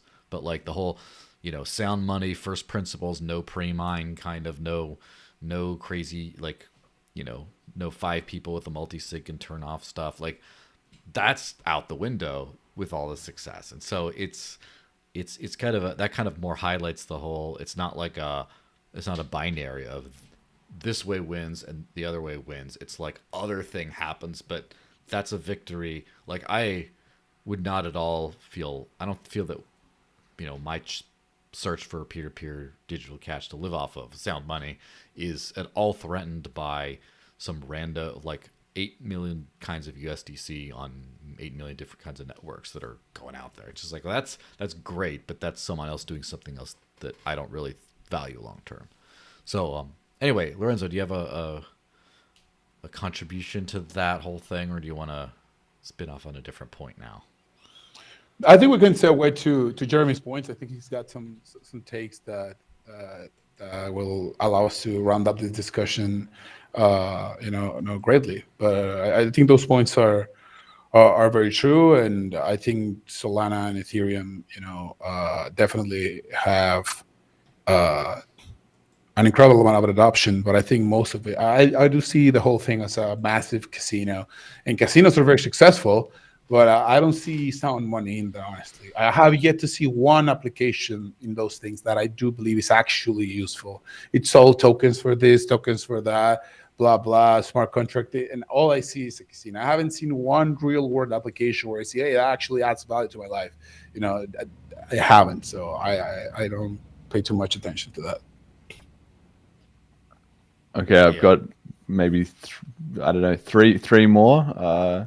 That we can hit on quickly, sort of similar to those. They're all sort of just quick things. Okay, so one is Lorenzo said in his vision, he said about the government employees will be using BTC more in his vision, and he said but that will include as well lots of the population using BTC, but using it custodially. So obviously we've already kind of seen that a bit in El Salvador with the Chivo wallet and custodial. So there's is that really Bitcoin adoption? In my mind, no, but I guess there's some roundabout way of arguing that it's getting there, or that it kind of is, even if the people think they're using Bitcoin, even if they're not, and they don't have their own keys, they can't transact peer-to-peer, etc.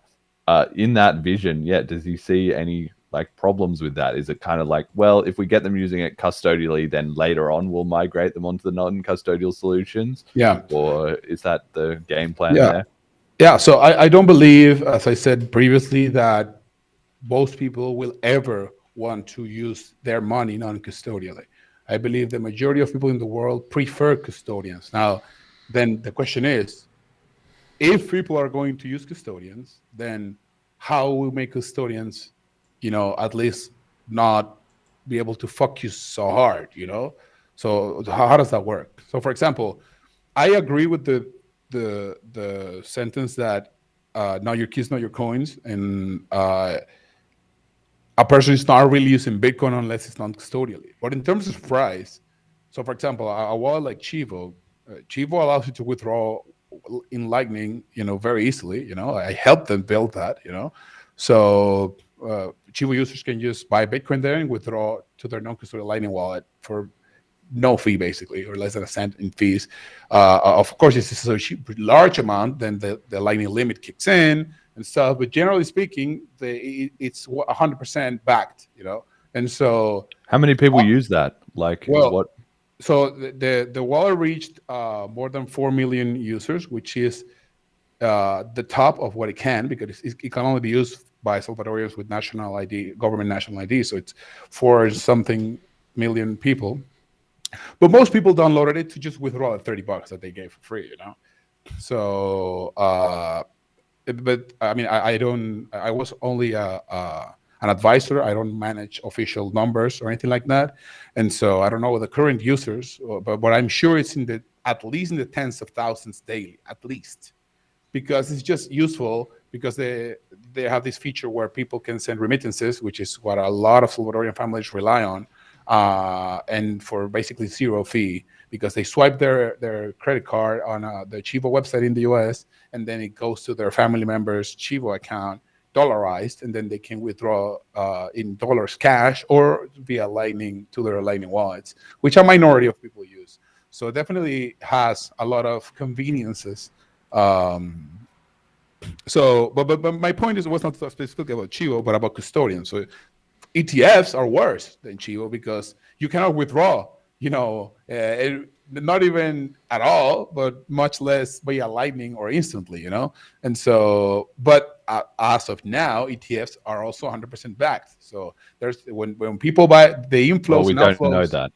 But well, I mean, we kind of know it right now, not 100%, but at least in a regulatory sense. And we do see the inflow numbers because at the end of the day, if $50 million comes to buy ETFs, we've seen the volumes in the markets, because then Coinbase have to go out to the markets and buy the Bitcoin to back the ETF. So I think we already know that it's not perfect, because they have these contracts where they can sell you the ETF before buying the full amount, but they eventually do buy it, and we do see the markets being influenced by that. So obviously, I would prefer a world where we didn't have any of this obscurity, and where everyone would just use it non-custodially, and we could trust all the numbers. Unfortunately, I have to be realistic and realize that human nature makes it, unfortunately, so that this. A good analogy is, I wish we lived in a world where you could use planes as if they're buses. Just go there, enter the plane with your stuff, and fly. But there's going to be one motherfucker who's going to blow the plane off, and then you have to do the full TSA bullshit and all these. Unfortunately, because of human nature, we have to deal with this uncomfortable circumstances. Unfortunately, I don't think you will ever get rid of the risk of, printing via custodians, fractional reserve banking. It's never going to be 100% sure, but at least right now, the things that we've seen are not stupendously awful. Like the ETFs, we do see the flows coming in and out. Achieve a thing, people can withdraw. And so, do I consider that Bitcoin adoption? Yes. Do I consider it perfect Bitcoin adoption? Not. There might be a slippage, some margin of errors where maybe they didn't buy the Bitcoin before, crediting them to people, and then this and that. I'm sure most custodians at some point went through some of that. I think I read something about the ETFs having a situation like that, and then they explained, no, it's because in the next few hours we do buy them and stuff like that. And so, but yeah, to me, that is Bitcoin adoption. And the most important thing is that it will contribute to price increase. And price increase is then, a snowball that makes more people FOMO about it and want to buy more and stuff. And so I think that answers the question, right? yeah, no, that's a very good answer. The next one I wanted to ask about, I'm actually really curious about. I mean, I'm curious about all of them, but this one I'm very curious about. We talked about, okay, what if the BCH community gets into contention? What if there's splits, etc., etc.? What about on BTC? What do you make of these OpCat and CTV and all that going on at the moment? And then also, I was and stuff. Yeah, I was watching. 300's not getting anywhere. But what about? I was seeing yesterday. I was watching Bitcoin Mechanic. You might know. You might even have met him in person. Yeah, I might have met him here. I don't recall, but maybe. And I have seen him on Twitter sometimes. So, well, if you do, say hi to him for me. I think he's a Okay. cool guy. He doesn't usually want to chat to me, but I think it's cool. Anyway, he was making a video explaining all about his current thoughts on Bitcoin, and he was basically coming around to, Luke was right, and we need to do 300 kilobyte blocks, and you can see because now there's so much ordinals, inscription spam and so forth, that even if you only have 300 kilobytes of quote unquote real Bitcoin transactions, like, it's fine. That was his new point of view, right, as a result. So my question is, what do you think of all these different competing ideas for upgrades to BTC? Are we going to see any of them? And is there any potential for a split? Is somebody going to get to the point that they're so pissed off that they're going to actually seriously try and like grab the network and then maybe have to have a split? Yeah, this is a great question. So I don't think anyone will ever do a big thing where they want to fork off with a new name like Bitcoin, whatever, Bitcoin 300, and Paul Storks comes with his Bitcoin 300 thing. I don't believe this is ever going to happen because the precedent for Bitcoin Cash is there, and I don't think anyone has, a positive outlook or hopes that their fork will do well. And even if they did, then your argument sets in. Well, if you're going to do that, why don't you just go to BCH? It's already there, So I don't think no one's ever going to do that. Now, what is more likely, but I also think it's not going to happen, is another civil war where, some changes are going to try to be pushed, by a large group of developers alongside miners. And I don't think it's going to happen, but it's a possibility. If you read the BlackRock ETF thing, they have a section where they will discern which fork is that they're going to consider the valid Bitcoin. So this becomes a potential vector of attack, because if we get a malicious, I don't think hard forks are even possible, but a malicious soft fork that's backed by BlackRock, and then most of the community doesn't agree with it, but they push it, and the ETFs are all branded with that, and now all the investors are buying that because it's the default thing. So that's a potential attack vector. We have to be careful for it. I don't think it's going to happen, though. I think Bitcoin is going to eventually find upgrades that allow us to use it. For example, one thing that I developed in Lightning. I use Lightning every day, and I know all the problems that it has, all the good things about it. So if we can solve the inbound liquidity in Lightning, it can be really beautiful, man, because it solves a lot of things that just regular addresses don't solve. I think Ethereum's programmability, and I'm not an expert on Bitcoin Cash, have some of these, but I don't know, Joel, if you saw the recent thread that Coinbase made about why they don't have BTC and the merchant thing, that they were talking about if somebody sends the wrong amount and all these. Lightning solves all these things because you can have an invoice with the exact amount. If they don't send it, the invoice gets reversed. Although, to be fair, so does BIP 70, which that kind of went by the wayside. And I know, AnyPay, for example, got a really good experience out of BIP 70, where you could have a single QR code, and no matter which crypto they had, it would get the right amount, the right everything. Yeah. And that kind of got deprecated. But yeah, I mean, and there's another thing, by the way, about the Coinbase thing, just to interject in that, is a lot of merchants, like the instant fiat conversion that some merchants need.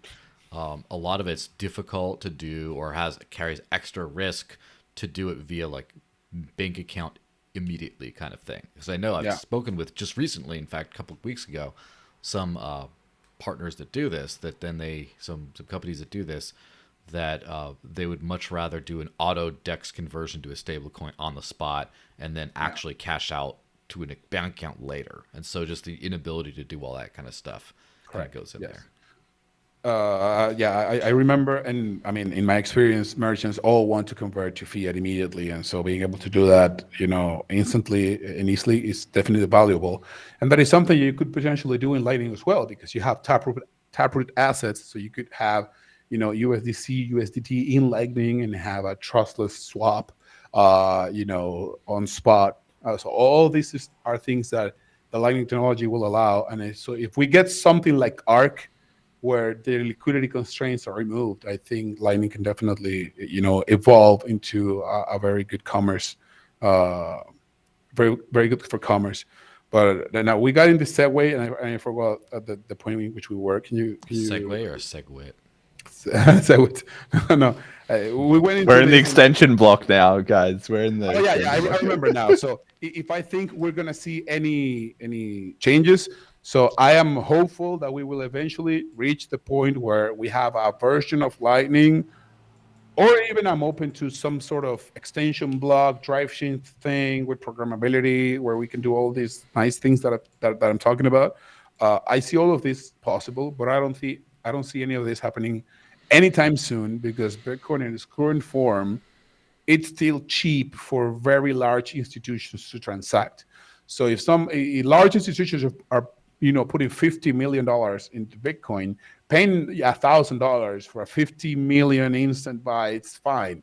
So even if you see Bitcoin fees insanely high, for the size of the players that are going to be coming in, they will still see it as cheap. That's why Sailor is not concerned about $30 fees.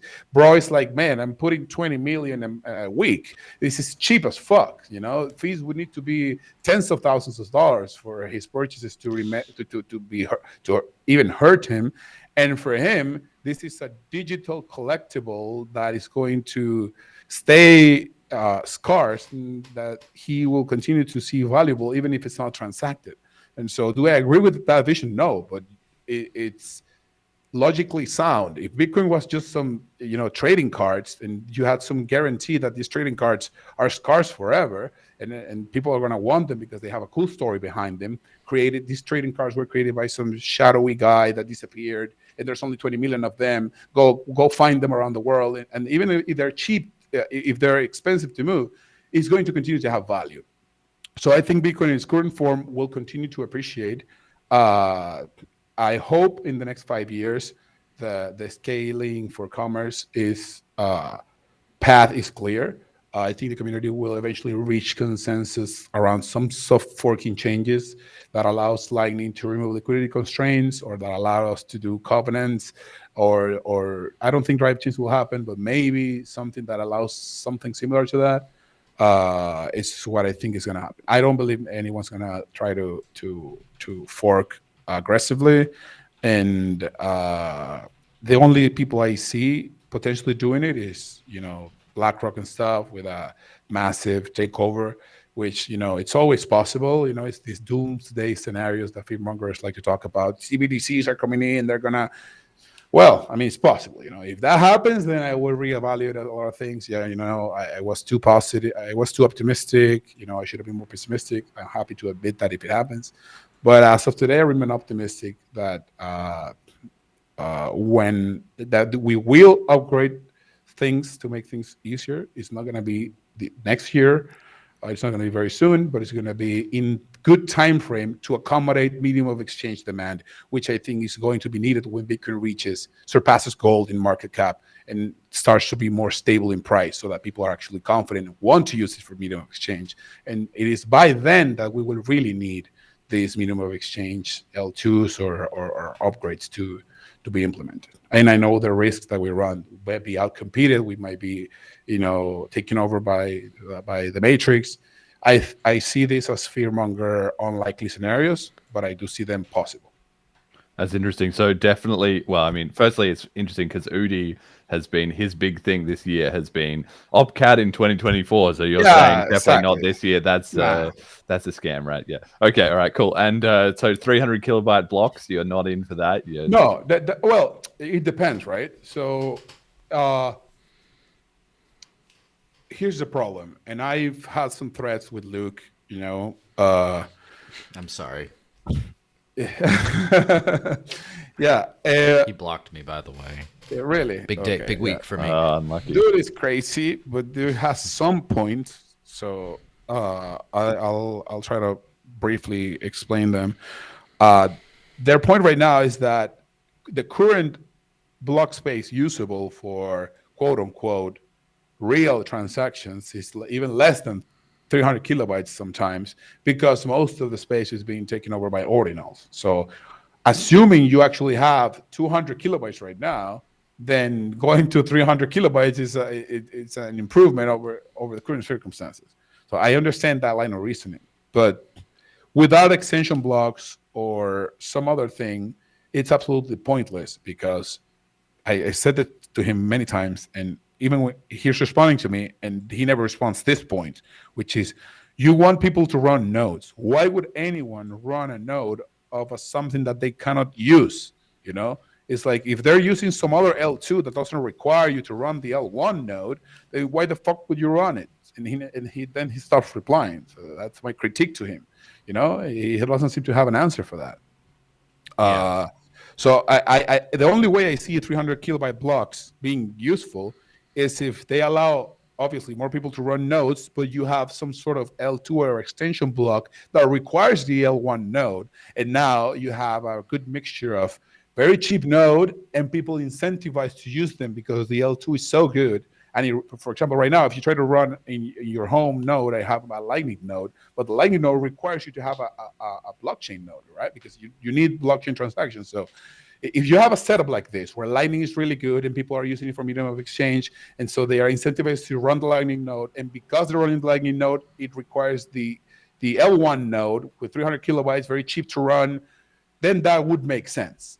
And we could soft fork a change for that. But honestly, I think the way they talk about it is completely just an emotional reaction to the Udi side, you know. So it's just the natural response of radicalization. Like these people say, oh, we want to do in politics in the US some crazy LGBT thing, and then the conservatives go even higher. You know, we want to remove women voting rights. You know, it's like the emotional response to go in the opposite direction rather than a real thing that I even see happening. You know, I don't think it's ever going to happen, and I don't think it's even a realistic, rational position. I think it's a reactionary thing, which, I mean, politically, sometimes you push for the radical thing to get the not so radical thing, because if you go for the rational thing, then you get less of what you want. So maybe it's a little bit of that. So yeah, I got another donation, by the way. So thank you to the other nice. viewer. And somebody else has also discovered, Merchant Reasons has discovered that on Twitter, there's a little donate button that you can pop up with apparently a Bitcoin or Ethereum address. I don't know if, Joel, you have those listed in your profile somehow. I did have that. That was launched before Elon bought it. I don't know if he removed it. No, it's still there. So if you go to your profile, let me just check for you guys. But they have a little profile, cash symbol, which is pretty interesting. And then it's a send to Bitcoin or Ethereum address. And then what happens and it just copies the clipboard when you click it. And damn. Well, I guess Or repeat profile and then what? Next to the profile, if you could set it up, there's a little money button. Again, pour one out for money. Oh, you've got one. Yeah, damn. Yeah, I got one. I need to get this shit going. It's BTC and ETH only. Yeah, but can I just put a BCH address in the Bitcoin thing? Would that work? Listen, I don't know. But that would confuse people. I don't see it. It might not be available in my country. So this was during, like, do you remember when Jack Mallers was scamming people about the whole, like, cash fund opening with his moon wallet that he pretended wasn't on chain or whatever? Anyway, I'm so salty about that. But during that era, when you could add like a Lightning address or whatever. Yeah, I think they might have removed that. I don't know. But at that time, you could put a Bitcoin and an Ethereum address in there. And as far as I'm aware, that was when I set it up, only on mobile. So let me maybe it's only on mobile. Let's check. Yeah, and not every region. I hate it when they do that. I hate it when there's like not available in all regions. Like, I do have it in mobile. Yeah, it's true. So, but yeah, I have to type the amount. So I mean, I'll put $5 and see if they send it. But it's still the Strike thing. Okay, here's the QR. There should be for just a regular old address, which, it's, what, if you want a one of those coins that's not those two coins, all you got to do is just tweet it out. Pin that post. Nothing, and pin that to the top, and then you could just click on that and long press and copy it. And that's a good workaround if you want something like that for donations and stuff. Yeah, I mean, I have an address on the side. So to me, it's only Lightning that appears. I don't see the other options. Maybe you need to. maybe you're in a custodial part of the world. You need to, Yeah. to do a VPN proxy or whatever VPN proxy or something like that. to yeah. Anyway, To freedom. Yeah, to freedom. although on that subject of money through Twitter or X or whatever you want to call it, you can link your Stripe account to either Bitwage or Spritz Finance, and then receive your payouts directly in not crypto, non-custodially as they come. And I think that Spritz only does stablecoins for now and a few different things, but they're low fee networks. Bitwage is Bitcoin, Ethereum, and like USDC on ETH, not even an L2 only. So if you want to get paid, and that's what I tell, when I was using Bitwage, is like, I think I still am for the moment, but whenever the maxis get, present company excluded, obviously he's a cool guy, but when the dum-dums get mad at me and they start raging at me and they boost my engagement and then they get me paid in BTC. So the more I criticize elements of BTC and more people get mad at that, then the more BTC I ironically get. So it's kind of a weird. Yeah. I read some tweets of you saying this, and it's really funny. And by the way, about Bitwage, they're not in El Salvador, and so I developed for my companies a platform to allow my company to pay my employees parts of their salary or bonuses in Bitcoin. And then I decided to make it public so that any other company can use it. So it's called sweldy.com. If you go to app.sweldy.com, it's all in Spanish. The sweldy.com might not work right now because we're remaking the front thing, but the app.sweldy.com works, and anyone can use that to distribute payments to their employees and stuff. So I tried to push this for a while during 2022. I do believe it's not yet the moment where people want to pay their employees in Bitcoin, but the platform's there. I continue to use it. A couple businesses, well, more than a few businesses are using it, and I think it will be a good tool when eventually, medium of exchange becomes more prominent. Businesses will want to have a platform that allows them to easily pay their employees in Bitcoin. So yeah, just wanted to put that in. All right, I've got two more quick things. All okay, right. So number one is this one's a bit more of a troll one. Okay, I'll be honest. Okay. Okay. We already get the real shit out of it. Yeah. No, we got the last two, bit of a different thing, but this one's the troll one. So obviously, in the last 12 months, BCH has outperformed BTC. BCH has actually gone up on the ratio, and it did the same in the previous 12 months, I believe. So clearly the market has spoken, and BCH is the better store of value. What do you have to say about that? Are you worried that this is a trend, or is this just short-term market noise? Well, the explanation is very simple. Riskier assets in bull markets tend to have more FOMO because speculators want to make more profit. And so I think I can easily point you to some Pepe coin that had an even better, performance than BCH did. And True. so, but the problem is 4 years from now, during the bull market, they also go down more than Bitcoin quite significantly. And so in the long run, Bitcoin ends up outperforming. And so I think before the previous bull market, compared to right now, Bitcoin is still beating BCH in those time frames. And so, yeah, I guess that's the answer. I think I know a lot of altcoins and even some shit coins like Pepe and all those things are going to outperform BTC in short terms. But the thing is that I've spoken to so many people about this. All these crypto people, they still hold Bitcoin as something safer than whatever they're fucking up with in Solana or so. Well, that's, there we go. I applaud that. I think Joel also, is the guy that goes fully in with the things that he does. Even though I think you do have some Bitcoin, I don't know, but a little bit in the Thorchain liquidity pool, but it's maybe 5% of what I got. It's only because I don't. But also, I'm not an investor. Like the stuff I have is just like what random coins that I end up with. Well, you got to be storing your value in something, mate. I mean, depends on what I get. I get income in a lot of sources. I spend based on what I got, and then I don't give. At this point, I don't yet give too much active thought into what I allocate. Like I'm not like Yeah, yeah. Okay. All right. But that's Interesting. not that's not a advocate. I'm not advocating for what I do either. By the Yeah, way, I it's just don't think how it's it works for you. particularly Yeah, yeah. smart. But Cool. Yeah, But yeah. I think even most crypto people out in the internet, you talk to them, they have a significant portion of their stuff, or even when they're doing their crazy trades, they move back and forth Yeah, from yeah. Tether, but also from Bitcoin to have things, safer there, Stabilized. Yeah, yeah, yeah. Whatever. more Yeah. stabilized, So yeah. Yeah, yeah. Okay, cool. Interesting. So, yeah, maybe we see like it would take BCH outperforming BTC over like a 4 to 5 year time frame through a full cycle. Exactly. Interesting, interesting. Okay, well, I guess we're going to And say even though I think that that could be possible, and but to me, it wouldn't be a sign to say, "Oh, I'm wrong," because you might do things very well, and you might grow a bit to outperform in 5 years. I still think and if fuck you up continue everything. Right? growing, you're gonna have the split and the whole thing. But it would be interesting to see if it Yeah, happens.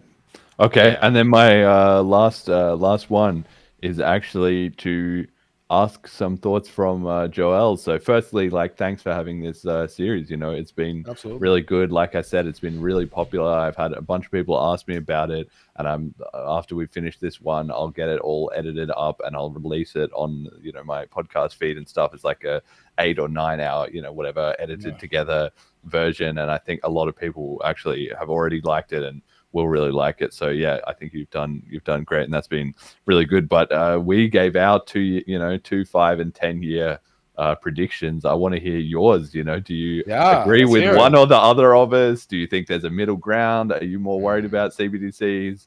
Is some other crypto going to take over? What's your pro scenario where it works out how you hope or expect, and then what's the cons where it works out against your thesis? yeah. And I have to say, like I first started posting stuff publicly about Bitcoin in 2012. I didn't get any until mid late 2013, but so I'm about 12 years in the space right now, which is insane to think about, like how long it's been since those days. The quick answer is I don't know. I really just don't know. And the more time goes on, the more confident I am about the macro, as far as this new technology and asset class and everything is taking over. It's going to be a huge part of the future, just like the internet was and still is, obviously. And like, it's too late to stop it. It's kind of, I'm more confident all the time.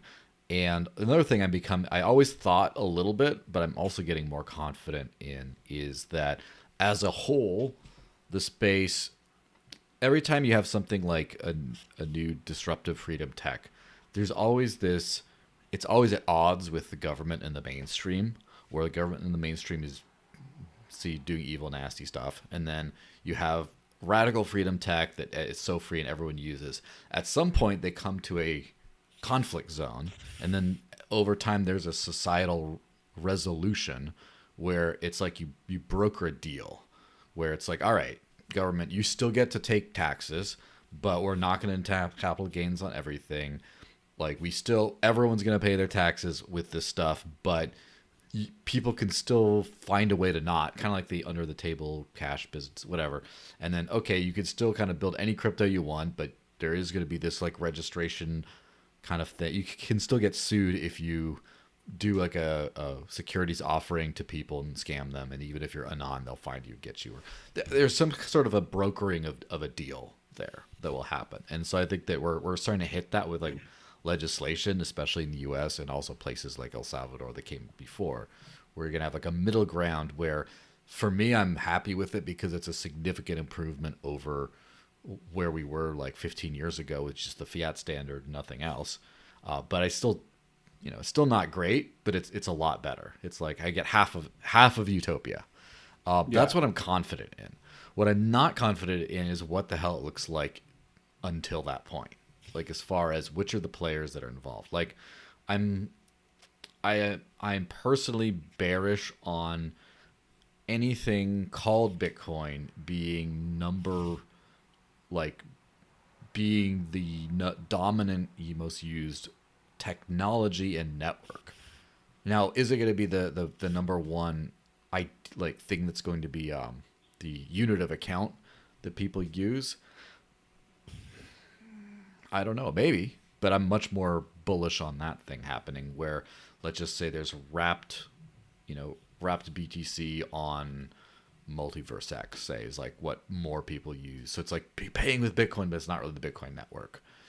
I'm kind of more bullish on that than something else. I definitely think that there's going to be, especially because I'm very big into the cross-chain space right now, and I'm seeing just how much easier that stuff's getting. I think that the network effects of a single network are becoming less relevant. Maybe not a single monetary standard or a single other thing, but a single just like everyone's running the same blockchain, because I already know quite a few merchant processors, things like that really just don't care what you use, because you could pay anything to anything, and then there's only small latency and price differences if you use like a non-native network. So I really have no idea what that's gonna shape up to look like, but I do also think we're going to have what can I call it, so as far as the number of chains, maybe 20 major chains, around there. Maybe that's just a thought, with obviously like a 1 to 5 dominant ones kind of thing. I do think there's going to be a shitcoin reckoning too, where all the first principles that Satoshi kind of had that made Bitcoin so desirable, that up even until like the beginning of the 27, right until like the ICO boom, every project paid heavy lip service to. That just kind of got thrown out the window after that. And definitely all the new chains now. I think that there's going to be a reckoning where founders are going to go to jail, maybe, or get sued, where projects are going to get centralized and captured because it's easy, and there's going to be a premium on the cypherpunk type ones, like let's just say the Bitcoins Dash, Monero, Bitcoin Cash, Litecoin, even like stuff like that just have those first principles of like a decentralized structure and supply, and a a sound money unit of account thing. And I do think that stablecoin, I think stablecoins are going to boom, and at the same time, I think the era of stablecoins being as free to use as freedom currencies is going to be over really quickly, or really suddenly. Maybe not quickly, but like in the next 2 to 5 years, I think that using a stablecoin like a USDC or Tether is going to be under the same regulatory type restrictions or similar as KYC and stuff, and stuff. And as for algo stables, I mean, who knows? Who knows what that's going to be like? But I don't think they'll get wide adoption. And beyond all, I do predict that taxation will continue to be theft. So that's a good one. I can co-sign that one. I totally co-sign that. And bullish on that. I definitely like something you said, because I think this applies to anything, which is you never get the utopia. You only get half the utopia. And so whatever the audience is listening, if you believe a scenario where you have this utopia scenario, you might need to reevaluate. You get, air travel, you get TSA, you get, some new medicine, you get allergies, and nothing ever. You get the internet, but then it's censored, and your ISP fucks you, and then the government censors you. So it's never the ideal, free, beautiful utopia that you imagined when the new technology came up. It always gets rougher because human nature makes it so. So whatever scenario you're betting on, please consider this. And also, in case you missed it, Lil Pump tattooed Solana on his forehead. What? Look in the comments of the YouTube stream. I linked it. Some famous rapper Lil Pump? Never heard of? Yeah, he's got Who's millions Lil of Pump? followers. I mean, what a great name, though. That's crazy, man. Lil Pump. He got Solana right. Yeah, that's a great way to bring the energy down at the end of this. Yeah. But also remind ourselves that there is a little bit of clown world, and that's kind of where we're at. There's a lot of clown world. I don't know if you lot guys of saw it, Iggy Azalea beefing with Vitalik. with Vitalik. Yeah. What about the gas tax? Let's talk about the gas tax. tax. Vitalik, it's like Iggy, you don't know who you're talking to. You don't know what you're talking about. But I'm you here just for know. Oh my god. Maybe she oh, just man. that's her way of flirting. I don't know. And then I'm sure you've seen, Dude, I would have loved that. Vitalik and Iggy hooking up. That would That's be crazy, such dude. a banger. and then you've seen Andrew love Tate that. get into stuff because of his coins and blocking people and Solana people coming after him and posting pictures of him like with a child in his belly and like all this kind of, it's gotten rough out there. All I can Crazy say. stuff. Crazy stuff. So let's wrap this whole thing up then with shill o'clock, as it looks like the time of shilling is nigh. So first, Jeremy, what kind of links do you want to do? And the comments don't really like links on YouTube, so I'll just throw them in there for you because I'm admin or whatever.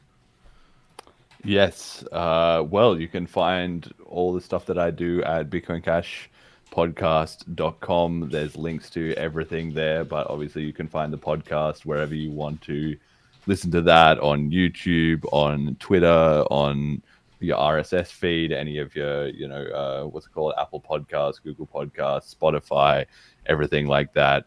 Tune in and listen. Like Lorenzo said, we're aiming high. Like I said, not taking no for an answer. No half measures. We got a global reserve currency or bust. So I appreciate his point about not trying to be too utopian. There's always compromises along the way, but I would say those compromises have come in the form of all the sabotage and horseshit that we've had to wade through on the way. But I think we've still got a pure chance at completely changing the world. So come and join us. It's been really good, and I hope you've enjoyed this, especially if you've listened to all three parts. That's pretty dedicated, so you might be the right kind of person to listen to some of the show, because it gets pretty in depth and in detail. And yeah, thanks to Lorenzo for doing this as well too. I've had a terrible experience in general with the BTC people, because like over and over, like I've invited them on my show, they've accepted, they've had some big words, and then they fall through, they come up with an excuse, they back out, they don't show up. There's all kinds of just falling through at the last second from some big words, but Lorenzo was as good as his word, and I truly appreciate that. So I'm looking forward to doing this again in 2 years, 5 years, and 10 years, when we can see exactly how our predictions are aging, and we can play back the segment and then see who got it right and who got it wrong. With the Curb Your Enthusiasm music. Exactly. That'll be funny. And so I should also say about the maxis. As inconvenient as it is for the narratives of people like me or the big block world or whatever, there is a big thick ozone layer of maxi clowns in the BTC world. It just, and that's all you see. And there's a ton of real Bitcoiners under there that agree with like bits and pieces of what all they say. And the maxi clown verse is the one that you can't get on an honest podcast that say really dumb stuff, that simp for whatever. And there's real Bitcoiners that you can really find. And the problem is they just get shouted out by the clowns. So, yes, that's kind of the answer to that question. Thankfully, honestly, if I were perfectly honest, if I didn't personally know Lorenzo over years and stuff, I wouldn't have known who to get for the other side of the thing. It's not because like every other person I would have known is just someone who is not a maxi anymore or whatever, or is just a complete moron that would never come on the show. So just kind of a funny thing to keep in mind. Yeah, so to me, I'm really thankful for both of you. Joel, thanks for hosting it. I think you were the perfect guy to moderate this, because I think we had the perfect combination where both of us could trust your moderation and to not, make it a 2v1, in any regard. So I really appreciate that, and I want to let you know that there are plenty of Bitcoiners, and especially in real life, a lot of the maxi clowns you see on Twitter are not so clowny in the real world, and they actually say some are more. But unfortunately, social media engagement farming. Whenever you talk about anything as a Bitcoiner, you get all the altcoiners. Oh, you see, this is why nano this, and so a lot of people just create this massive thick layer of ignoring all these people. I'm not saying clowns don't exist. I've seen quite a bit, but there's a lot more Bitcoiners I who have are. debated tone vase in person in the meet Oh, really? space. When was this? Really? Is there footage of this? Yes. Yeah, I gotta. I'll okay. dig it up. Okay. 2018. Ooh, 18? damn! I'm Nice. looking forward to watching this. Yeah. So we are here and we are fighting the battle inside Bitcoin, for the rational points and to get Bitcoin, to the promised land Satoshi always wanted to bring. Mm-hmm. So we're still here, and I'm always telling people that we need to have more of these discussions, because for newcomers, I have always believed and will continue to believe that if I'm a newcomer and I see a debate and I see some people backing out of the debate, I kind of say those people might be wrong, and that's why I'm very happy to take the time to defend the incumbent. Because when people become the incumbent, they get I don't have to talk to these people. Fuck you, a shitcoiner. And the newcomers might not see that as a positive thing. So very happy to have the discussions. Looking forward to having this in 2 years, 5 years, 10 years. And, even some other stuff happens. Always happy to talk about different things that happen around the world. It's always fun to be on your show, Joel. So thank you, Jeremy, for also. I did not expect this debate to be so Civil. yeah, not only civil, but to actually I disconnect myself from all of the BCH drama, and he had some points where that surprised me, like the ossification eventually, and admitting some of the risks that they're taking. So it was very enlightening to see that it's not fully BSV Terra blocks in the world and all this stuff. So it was really fun. Yeah, for sure. And I have to say, I've talked to so many different. Maxis is not the right, maybe not the right term, but maybe of whether it's BTC, BCH.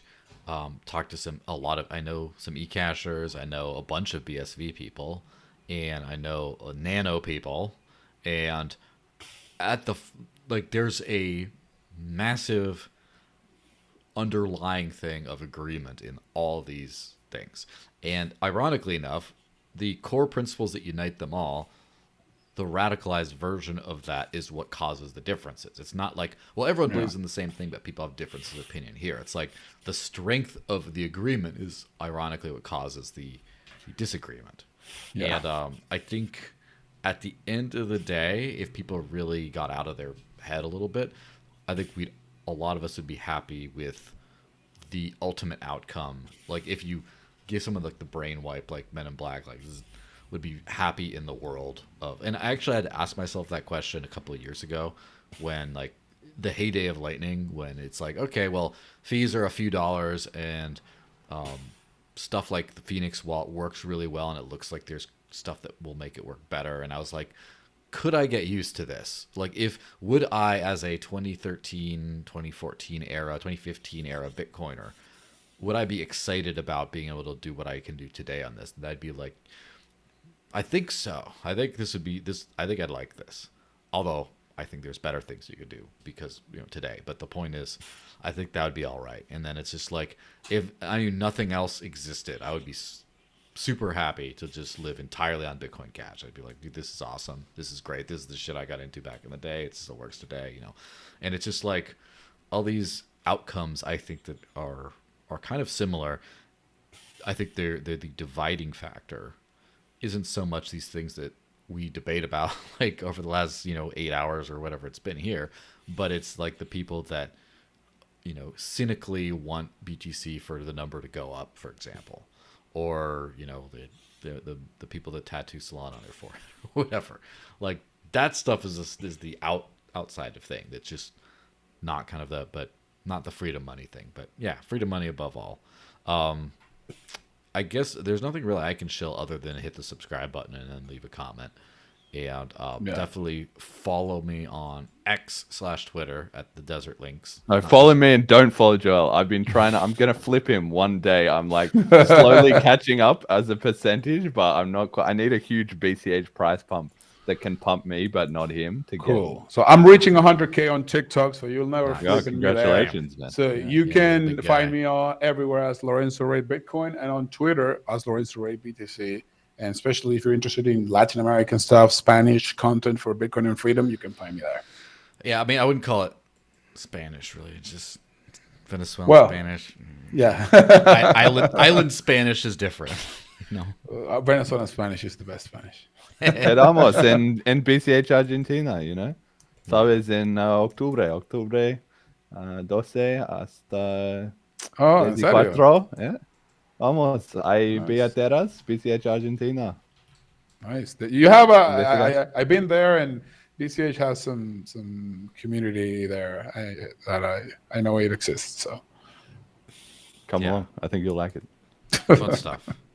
All right, guys. All right, guys. Thanks for watching again. Don't forget that your phone is spying on you. Taxation is theft. Fiat is a scam, and start living on crypto before it's too late. You heard it here first. You're gonna hear it here last before you lose all. So don't forget about that stuff. No regular live show this week because this is kind of like the same thing here. See you guys next week. I'm behind on putting out recorded podcasts, but there's quite a few interesting ones coming up that I'm going to be cranking out. So Cool. Watch out for those. Hit the subscribe button. As always, back up your keys, by the way. Don't lose your seed phrases and stuff. Remember that. All right. See you guys. Bye-bye. All right. See you soon, Thanks. guys.